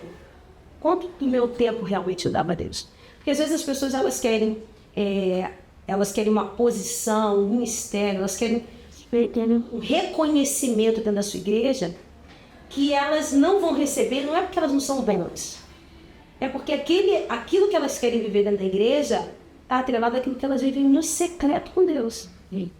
Então, assim, eu comecei a melhorar, a entender que eu precisava ter um relacionamento próximo, um relacionamento próspero, um relacionamento intenso com Deus. E aí eu comecei a me apaixonar pela questão do jejum, eu comecei a entender o que eram os dons, eu comecei a compreender a dimensão daquilo que Deus tinha derramado sobre a minha vida, e eu aprendi que tudo na vida é treinável. Tudo você pode treinar. Mas a unção não. A unção não é treinar. A unção, ela é irrevogável. Mas você precisa receber pela fé, você precisa exercitar, você precisa praticar. E aí eu entrei nessa nova dimensão. Então, eu sei que a gente está vivendo uma geração que parece que eu sou muito estimuladora do devocional e do relacionamento diário. Então, o que eu ensino para as minhas discípulas, para as minhas mentoradas, é que elas precisam de pelo menos 15 minutos de leitura de Bíblia, oração, louvor e declarações proféticas a respeito da sua vida, segundo aquilo que ela lê. Eu ensino isso. Mas isso não pode ser considerado um relacionamento com Deus. Sim. Isso aí é uma prática diária. É o que eu chamo do seu arroz com feijão. É o básico. É o início, né? É o início. É isso aí. Só que às vezes você quer começar com uma coisa muito grande e depois você não sustenta. Tudo na vida precisa de consistência e de consciência. A Bíblia fala sobre um culto racional. Então, para você ter consistência e consciência, você precisa de um relacionamento mais intenso. E aí é aquilo que eu falei, né? De cada fase, cada etapa da sua vida, você caminha de uma forma. Então, assim, aí eu comecei a entender que algumas coisas que eu achava que era intuição, não era intuição. Era o Espírito Santo falando comigo. Meu Deus. Alguns sonhos que eu tinha desde pequena, desde criança, eu fui vendo que algumas experiências que eu vivi na minha infância não eram alguma coisa que eu comi no verão passado. Era Deus falando comigo através de sonhos. Eu comecei a entender que algumas vozes que eu ouvia não era Deus, era o diabo. E aí eu comecei a entender que o mundo espiritual é tão real quanto o mundo físico. E aí eu comecei a buscar um nível de intensidade com Deus, uma constância de relacionamento. E nesse universo de profecias, de profetas, eu acredito nisso. Hoje eu oro em línguas, eu tenho experiências sobrenaturais com Deus no meu secreto. Eu tenho testemunhos incríveis, coisas. Acabei de viver algo agora no mês de dezembro, com uma pessoa que nem me conhece. Ela acabou de chegar na igreja e eu estava vivendo algo muito particular com Deus, e eu fiz um desafio para o Senhor, né? Falei, Senhor, eu preciso de uma resposta, porque eu estava com tanta tristeza por um luto que eu estava passando, que eu não conseguia discernir se aquilo era Deus me revelando algo, ou se era minha emoção, se era um sinal da minha dor, né? E aí Deus pega uma pessoa completamente fora do meu eixo ali, alguém recém-chegado, que não sabia nada, e Deus vai dar tudo para aquela pessoa, e aquela pessoa chega e vem falar comigo. Mas eu não acredito que Deus só vai falar com você através de uma pessoa, que Deus só vai falar com você através do culto da irmãzinha fulana de tal, que você tem que ficar pulando de imersão em imersão. Isso para mim não é relacionamento com Deus, sabe? Relacionamento com Deus é aquilo que você consegue fazer sozinha, sem ninguém, sem motivo, sem dor, sem causa. Entende? É como um relacionamento com seu filho. Então, desde muito cedo, eu sempre tive medo dessa questão de ser conduzida por profecia. E aí eu construí uma palavra. E me emociona um pouco quando eu lembro disso, porque eu não fui criada pelo meu pai, né? Eu fui criada pelo meu padrasto, que foi um pai maravilhoso.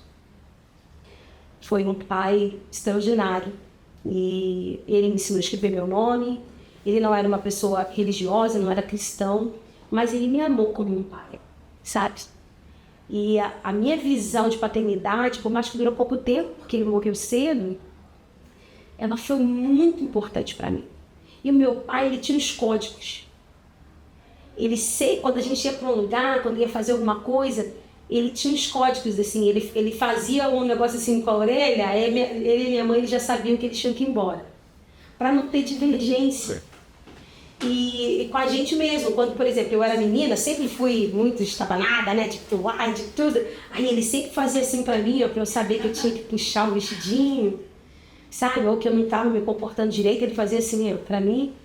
Aí eu já sabia que eu tinha que sentar, que eu tinha que fechar a perninha, que eu tinha que me comportar. E ele sempre falava para meu filho, você é uma menina, ela se comporta diferente, ela faz coisas diferentes. Então, quando o papai fizer assim para você, que você não está se comportando como um menino. E aqueles eram os sinais específicos que eu tinha com meu pai. E isso marcou muito a minha vida. Quando eu comecei a receber profecias a respeito do meu chamado, e receber palavras e tudo mais, eu cheguei um dia para Deus no meu secreto e falei, Deus, eu não gosto de recado. Até hoje, quem comigo sabe que eu não gosto de recado. Eu sou uma pessoa acessível, quer falar comigo, fala comigo, tá chateado comigo, me chama, pastoral, tô chateado, não gostei que você fez isso aqui. Quando você tem acesso a alguém, você não precisa mandar recado. E o que me apaixonei por Jesus foi essa possibilidade de acesso. Quem tem Jesus tem acesso a isso direto. E aí eu falei, Senhor, o Senhor me criou, eu odeio recado. Desde a minha vida profissional, eu falava isso para minha secretária, eu falava para todo mundo, gente, sim, assim, não e não. Eu sou muito prática, muito objetiva, clara. Ficou com dúvida? Pergunta, porque eu sou clara. Sou muito bem posicionada, eu tenho minhas convicções, eu respeito a sua, mas eu tenho a minha. Então eu sou muito firme naquilo que eu penso, naquilo que eu acho, naquilo que eu creio. Então eu não gosto de recado. Me disseram e falaram. O capeta que foi o mensageiro, né? Porque você fala, me disseram, me falaram, me contaram. Quem foi? Foi o inferno que está pronunciando? Porque Deus, quando ele revela, você sabe que é ele. É quando começa, me disseram, me falaram, me contaram, eu já sei que é o demônio que está contando. E, gente, o demônio está usando quem para falar isso, né? Porque Deus, ele não deixa dúvida, Deus não perde a verdade. E aí, eu um dia cheguei para Deus assim, no meu secreto, falei, Senhor, paizinho, eu sou muito íntimo que você me mandar recado. O senhor sabe que eu gosto de recado. Eu quero ter certeza que você fala comigo. Porque, por exemplo, você tem seus 3 filhos. Quando você quer falar com eles, você não vai lá na casa do vizinho e fala assim, fulano, você vai brincar com a Rafa, que a Rafa deixou uma barca dela mostrada? Você não vai lá no seu porteiro e falar para o porteiro assim, olha, quando o Gianluca passar para ir para a escola, você informa o Gianluca que ele deixou a cueca dele no banheiro. Olha, você não vai chegar lá para sua discipuladora, sei lá, para o seu pastor, para alguém, e vai falar assim, olha, você pode falar com o Gabriel que hoje ele não escovou dentes? Não. Esses assuntos são assuntos íntimos do seu filho. Você pode pedir uma ajuda, pastora. Olha comigo pelo meu filho. Pastora, poxa, eu preciso de um apoio, sabe? Em caso eu sinto que o meu filho não está me ouvindo muito bem, eu sinto que está acontecendo algo desafiador. O que eu posso melhorar como é diferente? Mas você não vai ficar terceirizando o seu relacionamento com o seu filho. A hora que ele precisa comer, você não vai ficar ligando para alguém para não fazer a alimentação dele. Vai explicar para ele que precisa comer. Então, assim, a intimidade, quem tem acesso àquilo que tem intimidade com Deus, não precisa de recados. Essa geração é uma geração fast food que se alimenta de recadinho. É verdade. Sabe? Eu vou no culto por recado. A irmã assim, fica ali do lado, hoje que Deus vai falar. Não, e às vezes vai até em busca, vai num culto porque fulano tá lá, aquela pessoa vai entregar uma palavra. Então, isso é o quê? Isso são sinais da imaturidade. A imaturidade, ela terceiriza a responsabilidade. Por quê? Porque relacionamento com Deus é coisa de gente responsável. Entende? Você tem que ir no monte, você tem que orar, você tem que renunciar, você tem que dedicar tempo, você tem que ler a Bíblia, você tem que entender os dons, você tem que entender o que você tem que fazer. E aí você vê uma geração que ela terceiriza isso tem que ter. Então ali eu fiz um código com Deus, igual ao meu código que eu tinha com meu pai. Né? E eu acho isso muito interessante, por quê? Porque às vezes a relação, né, da paternidade não resolvida, ela infelizmente, ela compromete a relação da paternidade de Deus. Então, para mim, foi uma grande virada de chave, porque à medida que eu perdoei meu pai biológico, à medida que eu aprendi a amar, respeitar a história dele, e entregar a história dele na mão de Deus, entender que aquilo que aconteceu comigo, no que diz respeito à minha filiação e minha paternidade, não podia interferir na minha paternidade com Deus, eu fui construindo uma intimidade. Só que, como você pode ser íntimo de alguém que você não vê? Como ser íntimo de alguém que você não toca? Então, por exemplo, você precisa o quê? Você precisa construir uma rotina e uma constância que te leve a tocar, que te leve a sentir, que te leve a reconhecer que é isso, que é ele que tá falando, que é ele que tá comentando. E aí Deus fala comigo através de sonhos? Fala. Deus fala comigo através da Bíblia? Fala. Mas Deus fala comigo de maneira simples. Às vezes um movimento dessa caneca aqui já é suficiente para eu ver Deus falando comigo sobre algo. Agora, profecia, pastora, Deus fala contigo através dos profetas? Fala muito, né? A gente vê isso na mensageira, foi extraordinário, né? Aquele mover, sabe, algo sobrenatural aconteceu ali, mas eu tenho um código por Deus. Então, quando é algo que realmente Deus vai usar uma outra pessoa para falar comigo, vai ter esse código. Então, e isso para mim é muito importante, que tem a ver com o meu relacionamento com Deus. E eu posso fazer isso por quê? Porque eu já me relaciono com Ele com uma frequência, com uma constância e numa intensidade que eu consigo discernir no meu espírito aquilo que vem de Deus também. Não vem com esse papo de botar a mão na minha cabeça, de falou não sei o que, eu não recebo não. Entendeu? Tem umas coisas aí que, infelizmente, eu não quero isso pra minha vida. Eu não quero recado, entendeu? Eu quero autoridade, eu quero poder, eu quero unção, eu quero verdade, eu quero uma relação de pai e filha, sabe? Onde ler a Bíblia é suficiente, onde um louvor é suficiente, sabe? Onde um abraço de alguém é suficiente. Amém. Deus fala às vezes através de um abraço, de um olhar. É isso. Eu quero ver Deus, eu conseguir ver Deus nas coisas simples, entende?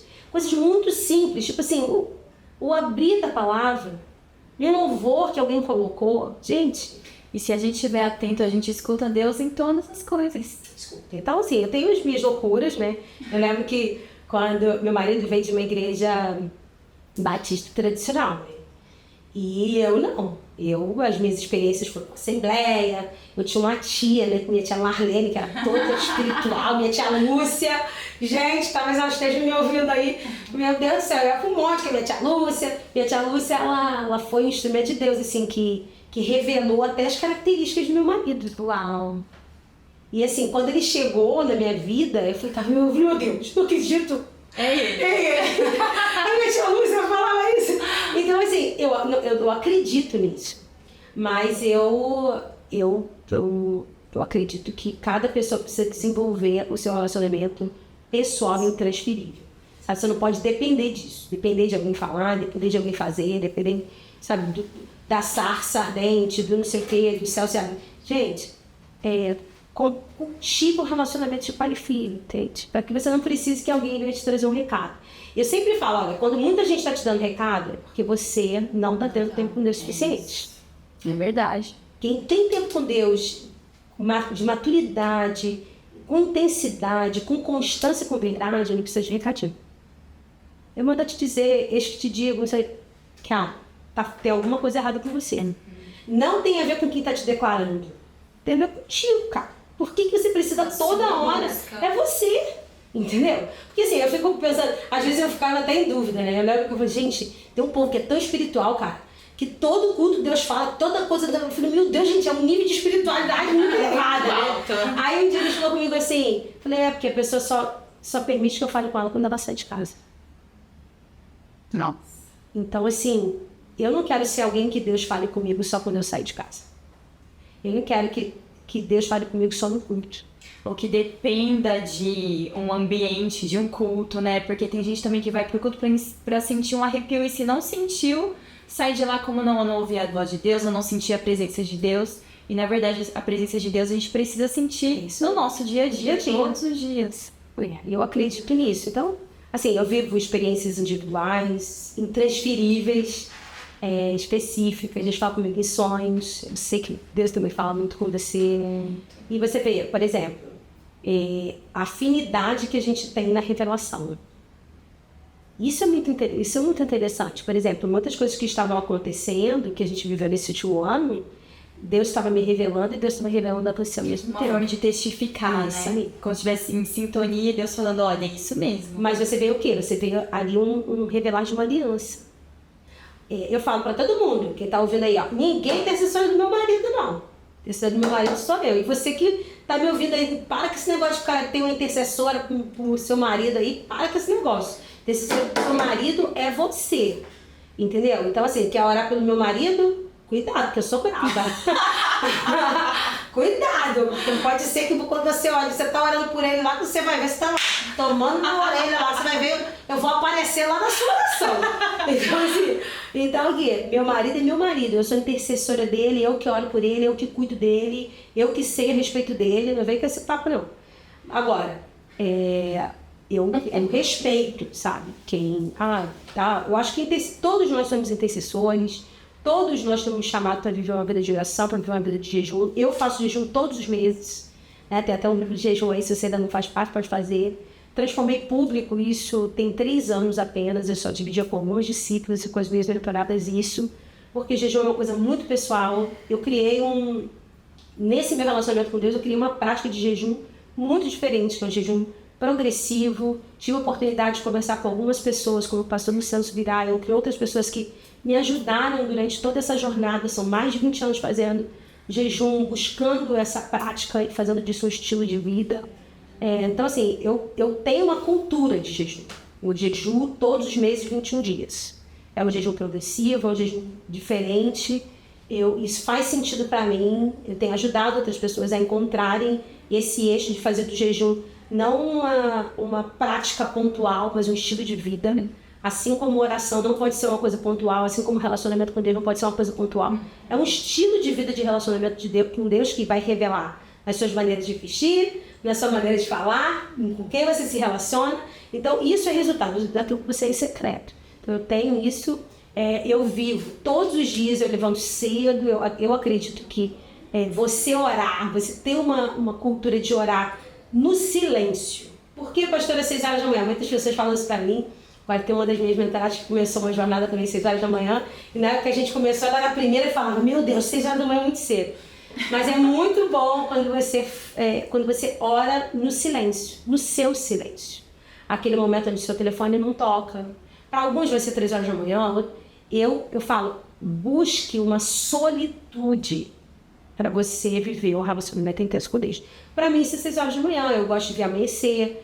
Eu gosto de olhar para a vida antes que todos estejam olhando, sabe? Então eu gosto de acordar um pouco mais cedo, eu levanto, aí vou lá, oro, tenho meu tempo com Deus. Na maioria das vezes eu volto a dormir, né? Ainda mais com essa jornada nova de plantação de igreja, que a gente todo dia chega em casa de madrugada. Vamos mudar esse ano em nome de Jesus, já lá. Né? A igreja está fazendo 9 meses esse mês de janeiro. Então eu acredito que esse ano já vai ser muito mais tranquilo para que eu consiga dormir mais cedo. Mas de verdade, eu acredito que acordar cedo, construir uma vida frequente, você levantar, sabe, ter um ritual de acordar, um louvor para ouvir, um texto bíblico que você lê, uma verdade bíblica, uma palavra. O reino de Deus se movimenta através de palavras. Entende? Então, você precisa receber de Deus e precisa proclamar aquilo que você recebe. Então, eu vivo toda essa experiência com Deus no secreto, e ela vai se revelando em tudo aquilo que eu faço. Então, quando eles falam que eu vou ver sonhos, eles falam, eu não sonho muito, mas quando eu sonho, Já sabe que é um recado de Deus. quando eu sonho. E eu lembro, eu comecei a contar pra vocês, esqueci de concluir. Eu casei com meu marido, né, e aí meu marido veio de igreja, aquelas igrejas mais tradicionais. Gente, não conta pra ele isso. E aí, quando a gente tava assim, às vésperas de casar, eu ficava, meu Deus, como é que vai ser quando ele descobrir como é que eu faço? Porque assim, eu sempre fui aquela pessoa intensa, né? De trancar a porta, de pular, de orar, de gritar, de orar em línguas e de profetizar. E eu ficava imaginando, gente, olha que esse cara Souber casar como eu comigo, sou. descobrir que eu faço tudo isso, ele vai pedir divórcio, né? Ainda mais de uma igreja tradicional, Tradicional, não tá acostumado. E aí eu lembro que nessa fase, antes da gente casar, eu fiz um jejum de 5 dias só de água, para que ele vivesse uma experiência muito. E eu fiquei, sabe, foi um jejum muito intenso. Hoje em dia já fiz mais. Naquela época foi o jejum mais impactante que eu já tinha vivido, sabe?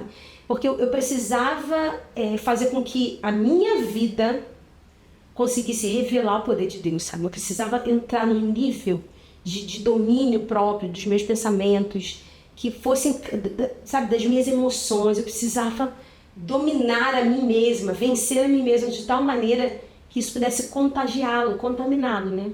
E aí, ele um dia no estúdio, né, sozinho, ele esperando um cliente do estúdio, o cliente não vai, e ele vai pegar um livro e fica lendo sentado no chão do estúdio, lendo aquele livro ali, e ali o Espírito Santo toma ele, e ele vive a maior experiência espiritual dele, que ele viveu num estúdio, sem ninguém, sem nenhuma pessoa sacudindo a cabeça dele, sem ninguém falando um monte de coisa, ele viveu algo sobrenatural por Deus. Então, assim, eu acredito que cada um tem a sua maneira, entendeu? Cada um tem a sua forma, e eu vejo os sinais disso em tudo. Meu filho tem 5 anos, fez 6 anos, né? Vai fazer 7 agora, e ele fala assim, a gente brinca o tempo inteiro, ele fala: eu quero falar a língua dos anjos igual a minha mãe. Deus, eu quero falar a língua dos anjos igual a minha mãe. Então, assim, é muito bonitinho, né? Eu falando pra ele, cada um vai viver a experiência com Deus que tiver capacidade de renunciar e de mexer. É verdade. Então, isso pra mim é relacionamento com Deus. E dentro desse assunto de família, de filhos, de marido... Meu Deus! A pastora sempre desejou formar uma família? Era um sonho de menina? Sonhava em se casar, de ver a grinalda? Sempre.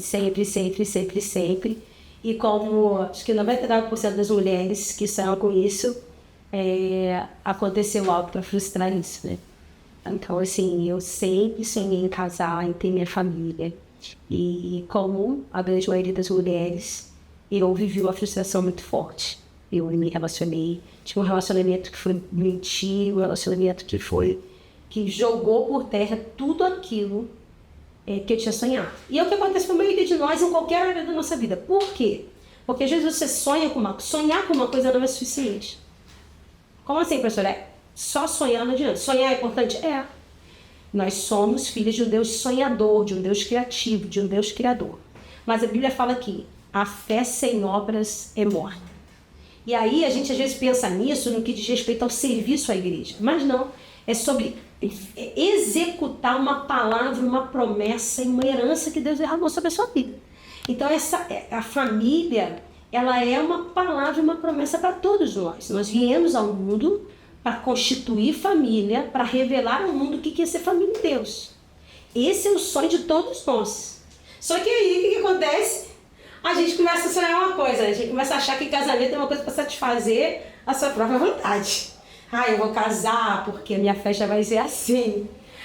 Eu vou casar porque meu marido vai fazer isso, vai fazer aquilo. Quando, na verdade, o casamento está inteiramente atrelado àquilo que você é capaz de renunciar para dar para o outro. Por quê? Porque o ser humano só se realiza no outro. O casamento, como meu marido sempre fala, o casamento ele é a escola do caráter. Ele vai moldar você a sair da sua vaidade, a trabalhar a sua humildade, a sua verdade. Só quem sabe quem eu sou de verdade é meu marido. Ficou lindo esse podcast. As palavras, as coisas todas, a pregação, é tudo muito lindo. Mas só quem pode dizer sobre a minha verdade é o meu marido. É aquela pessoa que está comigo quando ninguém está. É aquela pessoa que sabe como eu sou no dia mal, sabe? O que me aflige, o que me afeta. Então, o casamento sempre foi um sonho, mas era um sonho distorcido. Era um sonho distorcido, por quê? Porque eu acreditava que casamento era só você se relacionar com alguém, se apaixonou, pronto. Acabou de apaixonar. É só casar. Então, assim, só que existem pilares e princípios para você viver um casamento à maneira de Deus. E aí eu queria algo, mas eu fui por um caminho completamente contrário àquilo que eu queria.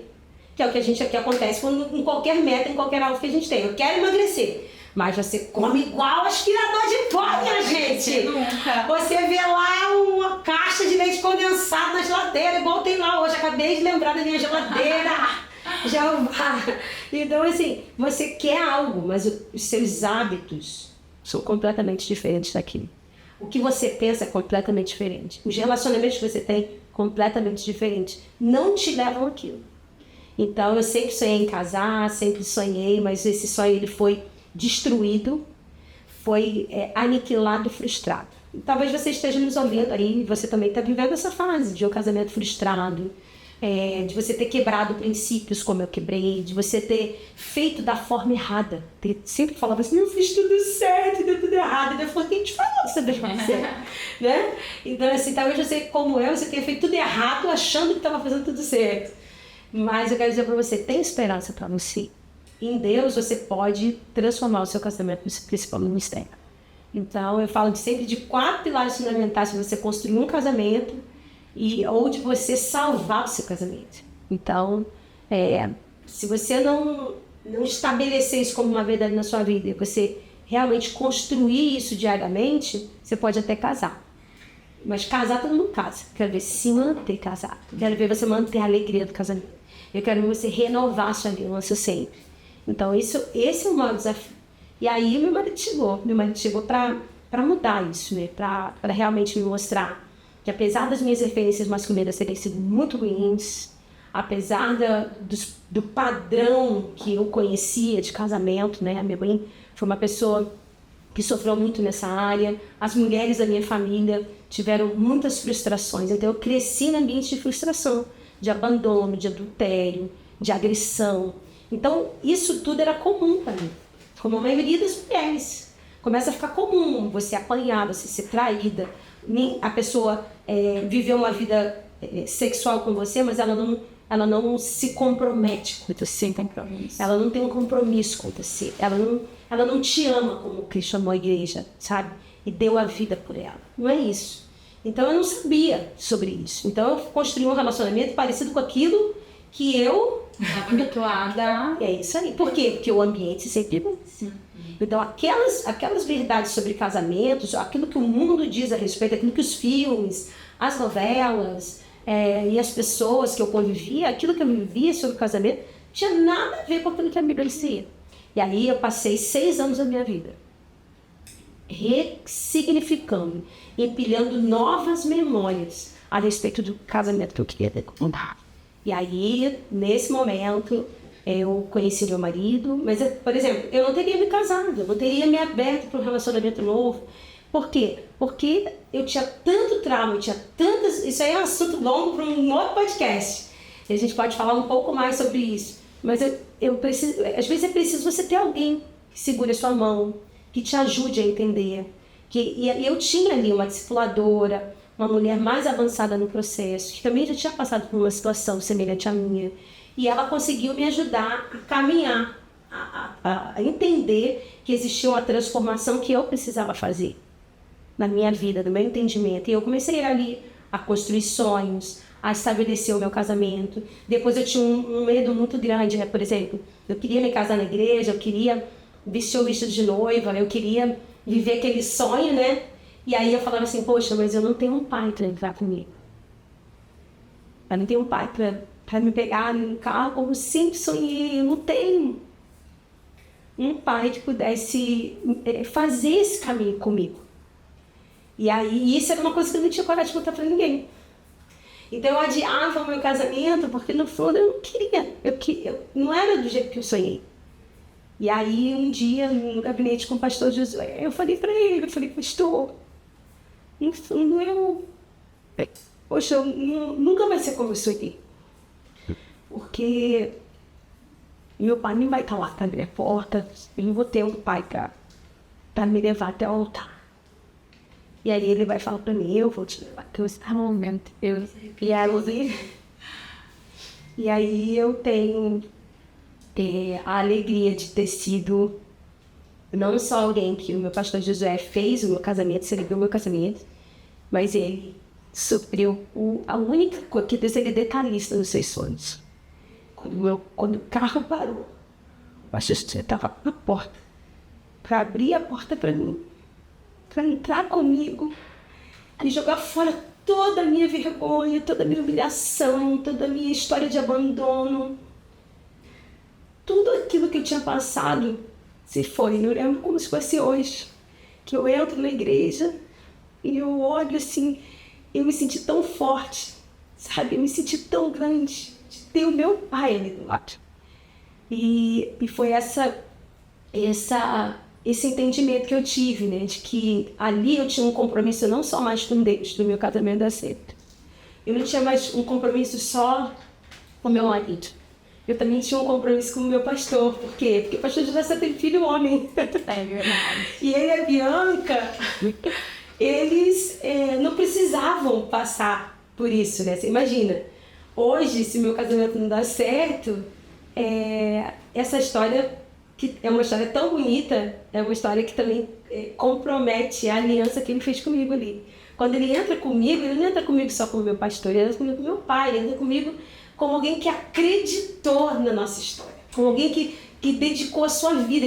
Ali ele empenhou o ministério dele, ali ele empenhou o legado dele. Né? Ele falou assim, eu estou com você. Eu lembro que o pai dele, ele chega pra mim, né? Quando eu conto pra ele, vou contar pra ele todo empolgado, eu falo pra ele, pastor José também, esse pastor José, aí eu falo pra ele, pastor Josué, vai entrar comigo. Aí ele segura na minha mão assim e fala, olha, lembra que agora você também tem um compromisso com ele. Porque o seu casamento também é um testemunho do ministério dele. O Júnior não teve filha menina, ele não precisava passar por essa vergonha. Então você não envergonha ele não. Passa por onde, né? E aí eu toda boba, assim, ali veio uma responsabilidade, né? E o pastor Josué, ele veio ao longo dos anos, assim, hoje, meu filho, você chega na minha casa, tem uma foto dele. Eu lembro que quando ele e a Bianca foram na minha casa, quando o Theo nasceu, tem uma foto na minha sala, e depois eu posso compartilhar com vocês, vocês vão ver. O Theo, ele tinha acabado de chegar, ele tinha 2 dias de nascido. E o pastor José tá dando mamar para ele assim, e ele olha para o pastor José. E ali eu tinha certeza que ele amava um negocinho tão pequenininho, mas aquele olhar dele revelava o amor que eu tenho por ele. Esse amor de pai, né? Que assim, Deus, ele é muito específico. Talvez algumas pessoas não sintam falta disso, mas eu sentia falta de ter alguém para me corrigir, alguém para me posicionar, alguém que me para. O pastor Josué, ele é essa pessoa que me para, que me coloca no meu lugar, sabe? Ele fala para mim aquilo que ninguém tem coragem de falar. Então, assim, ele é aquela pessoa que eu me espalho e ele me junta ali. Filha, olha, isso, aquilo. Então, assim, eu precisava desse pai, sabe? Essa foi sua maior dor? Essa ausência do pai? Eu acho que a minha maior dor foi a perda do meu bebê. Foi que me bagunçou, assim. Pela experiência que eu tive com Deus, Deus me revelou a minha gravidez. Me permitiu. Então, foi bem difícil de colocar isso. Foi muito difícil entender que os filhos são a herança do Senhor, a recompensa que Deus dá. A gente viu como se os discípulos fossem nossos, como se a igreja fosse sua, como se as ovelhas fossem suas, como se o carro fosse seu, como se seu filho fosse seu. E ali foi a minha maior dor, que também se tornou meu maior ministério. Para você viver coragem de ser para o outro, sabendo que o outro vai ser. Meu Deus. Que somos todos de Deus. Uau. É isso. Gente, eu tô aqui toda arrepiada. Não sei se eu choro, se eu dou risada. Eu tô meio emocionada aqui, mas, pastora, que privilégio ter você aqui hoje. Minha pastora, minha discipuladora, alguém que me faz crescer. Se hoje a gente tem esse projeto do podcast com a intenção de levar a palavra, de contar testemunhos, eu devo muito a você, pastora, porque você foi uma mulher que me enxergou e que me impulsionou e que viu Jesus na minha vida. E que apesar de uma menina tão quietinha, tímida, acreditou em mim e falou, você vai voar, filha, e eu amo estar junto com você. viver tudo isso ao seu lado, ver vidas sendo entregues a Jesus, sabe? Ver pessoas sendo batizadas. E é um privilégio enorme. Muito obrigada, de verdade. Como a pastora diz, obrigada. Eu quero deixar aqui uma lembrancinha da Bruna Lina, um mimo pra você. E eu também queria pedir que você, olhando para aquela câmera, deixasse uma mensagem para suas seguidoras, para suas discípulas, pessoas que te seguem, que vão assistir esse podcast. Algo que o Senhor colocou no seu coração hoje, que você queira deixar de mensagem para essas pessoas. Olhando aqui para aquela câmera. Bom, primeiro quero te agradecer, dizer obrigado pelo privilégio de caminhar do seu lado. Eu sempre digo que se a minha movimentação, que foi bem desafiadora, né? Aquele ministério que a gente estava construindo, dos sonhos que a gente estava. Ai, como foi desafiador, mas eu quero dizer que eu faria tudo de novo só pelo privilégio de poder segurar na sua mão, ser testemunha de tudo aquilo que você está vivendo. E eu sempre falo que só os mais desafiadores da vida, Deus sempre dá um filho. Deus sempre dá um discípulo. Porque filhos, eles trazem barulho, eles trazem movimento, eles trazem um acontecimento. Você é um acontecimento de Deus na minha vida inteira. E eu fico muito feliz de fazer parte, de ser testemunha, sabe? Qualquer pessoa poderia ter sido essa pessoa. Capaz de impulsionar, de tirar da sua zona de conforto. Eu sei que eu fiz uma bagunça. Feliz, literalmente. Minha vida nunca mais foi a mesma depois que a pastora Elaine chegou. Mas eu estou muito feliz, obrigada pela nossa aliança. Deus te dê, milhares e milhares de ovelhas. Eu ódio que você tenha, na sua vida, discípulos como você é, sabe? Você encontra pessoas que cuidam de você, que cuidam dos seus filhos, que te amam, que te honram, que te respeitam, sabe? E que aquilo que Deus te entregou seja revelado e multiplicado. E para você que está me ouvindo, eu quero dizer, o seu destino é muito melhor do que o seu lugar de origem. Não se perca nas suas perdas. Entenda que a adversidade é uma oportunidade para você revelar Deus de verdade. Eu amo você, acredito no que você carrega e que você volte para Deus. Organiza o seu interior. Não sai por aí, permitindo que as frustrações e os desafios da vida roubem a sua alegria. Ensina tudo que você receber de Deus. Um beijo. Obrigada, pastora. Queridas ovelhas, esse foi o nosso podcast com a pastora Elaine. Fica ligado no canal, se inscreve, deixa seu like, o seu comentário e que você tenha dias abençoados. Até o próximo episódio. Tchau, tchau. Só queria então, tchim, tchim.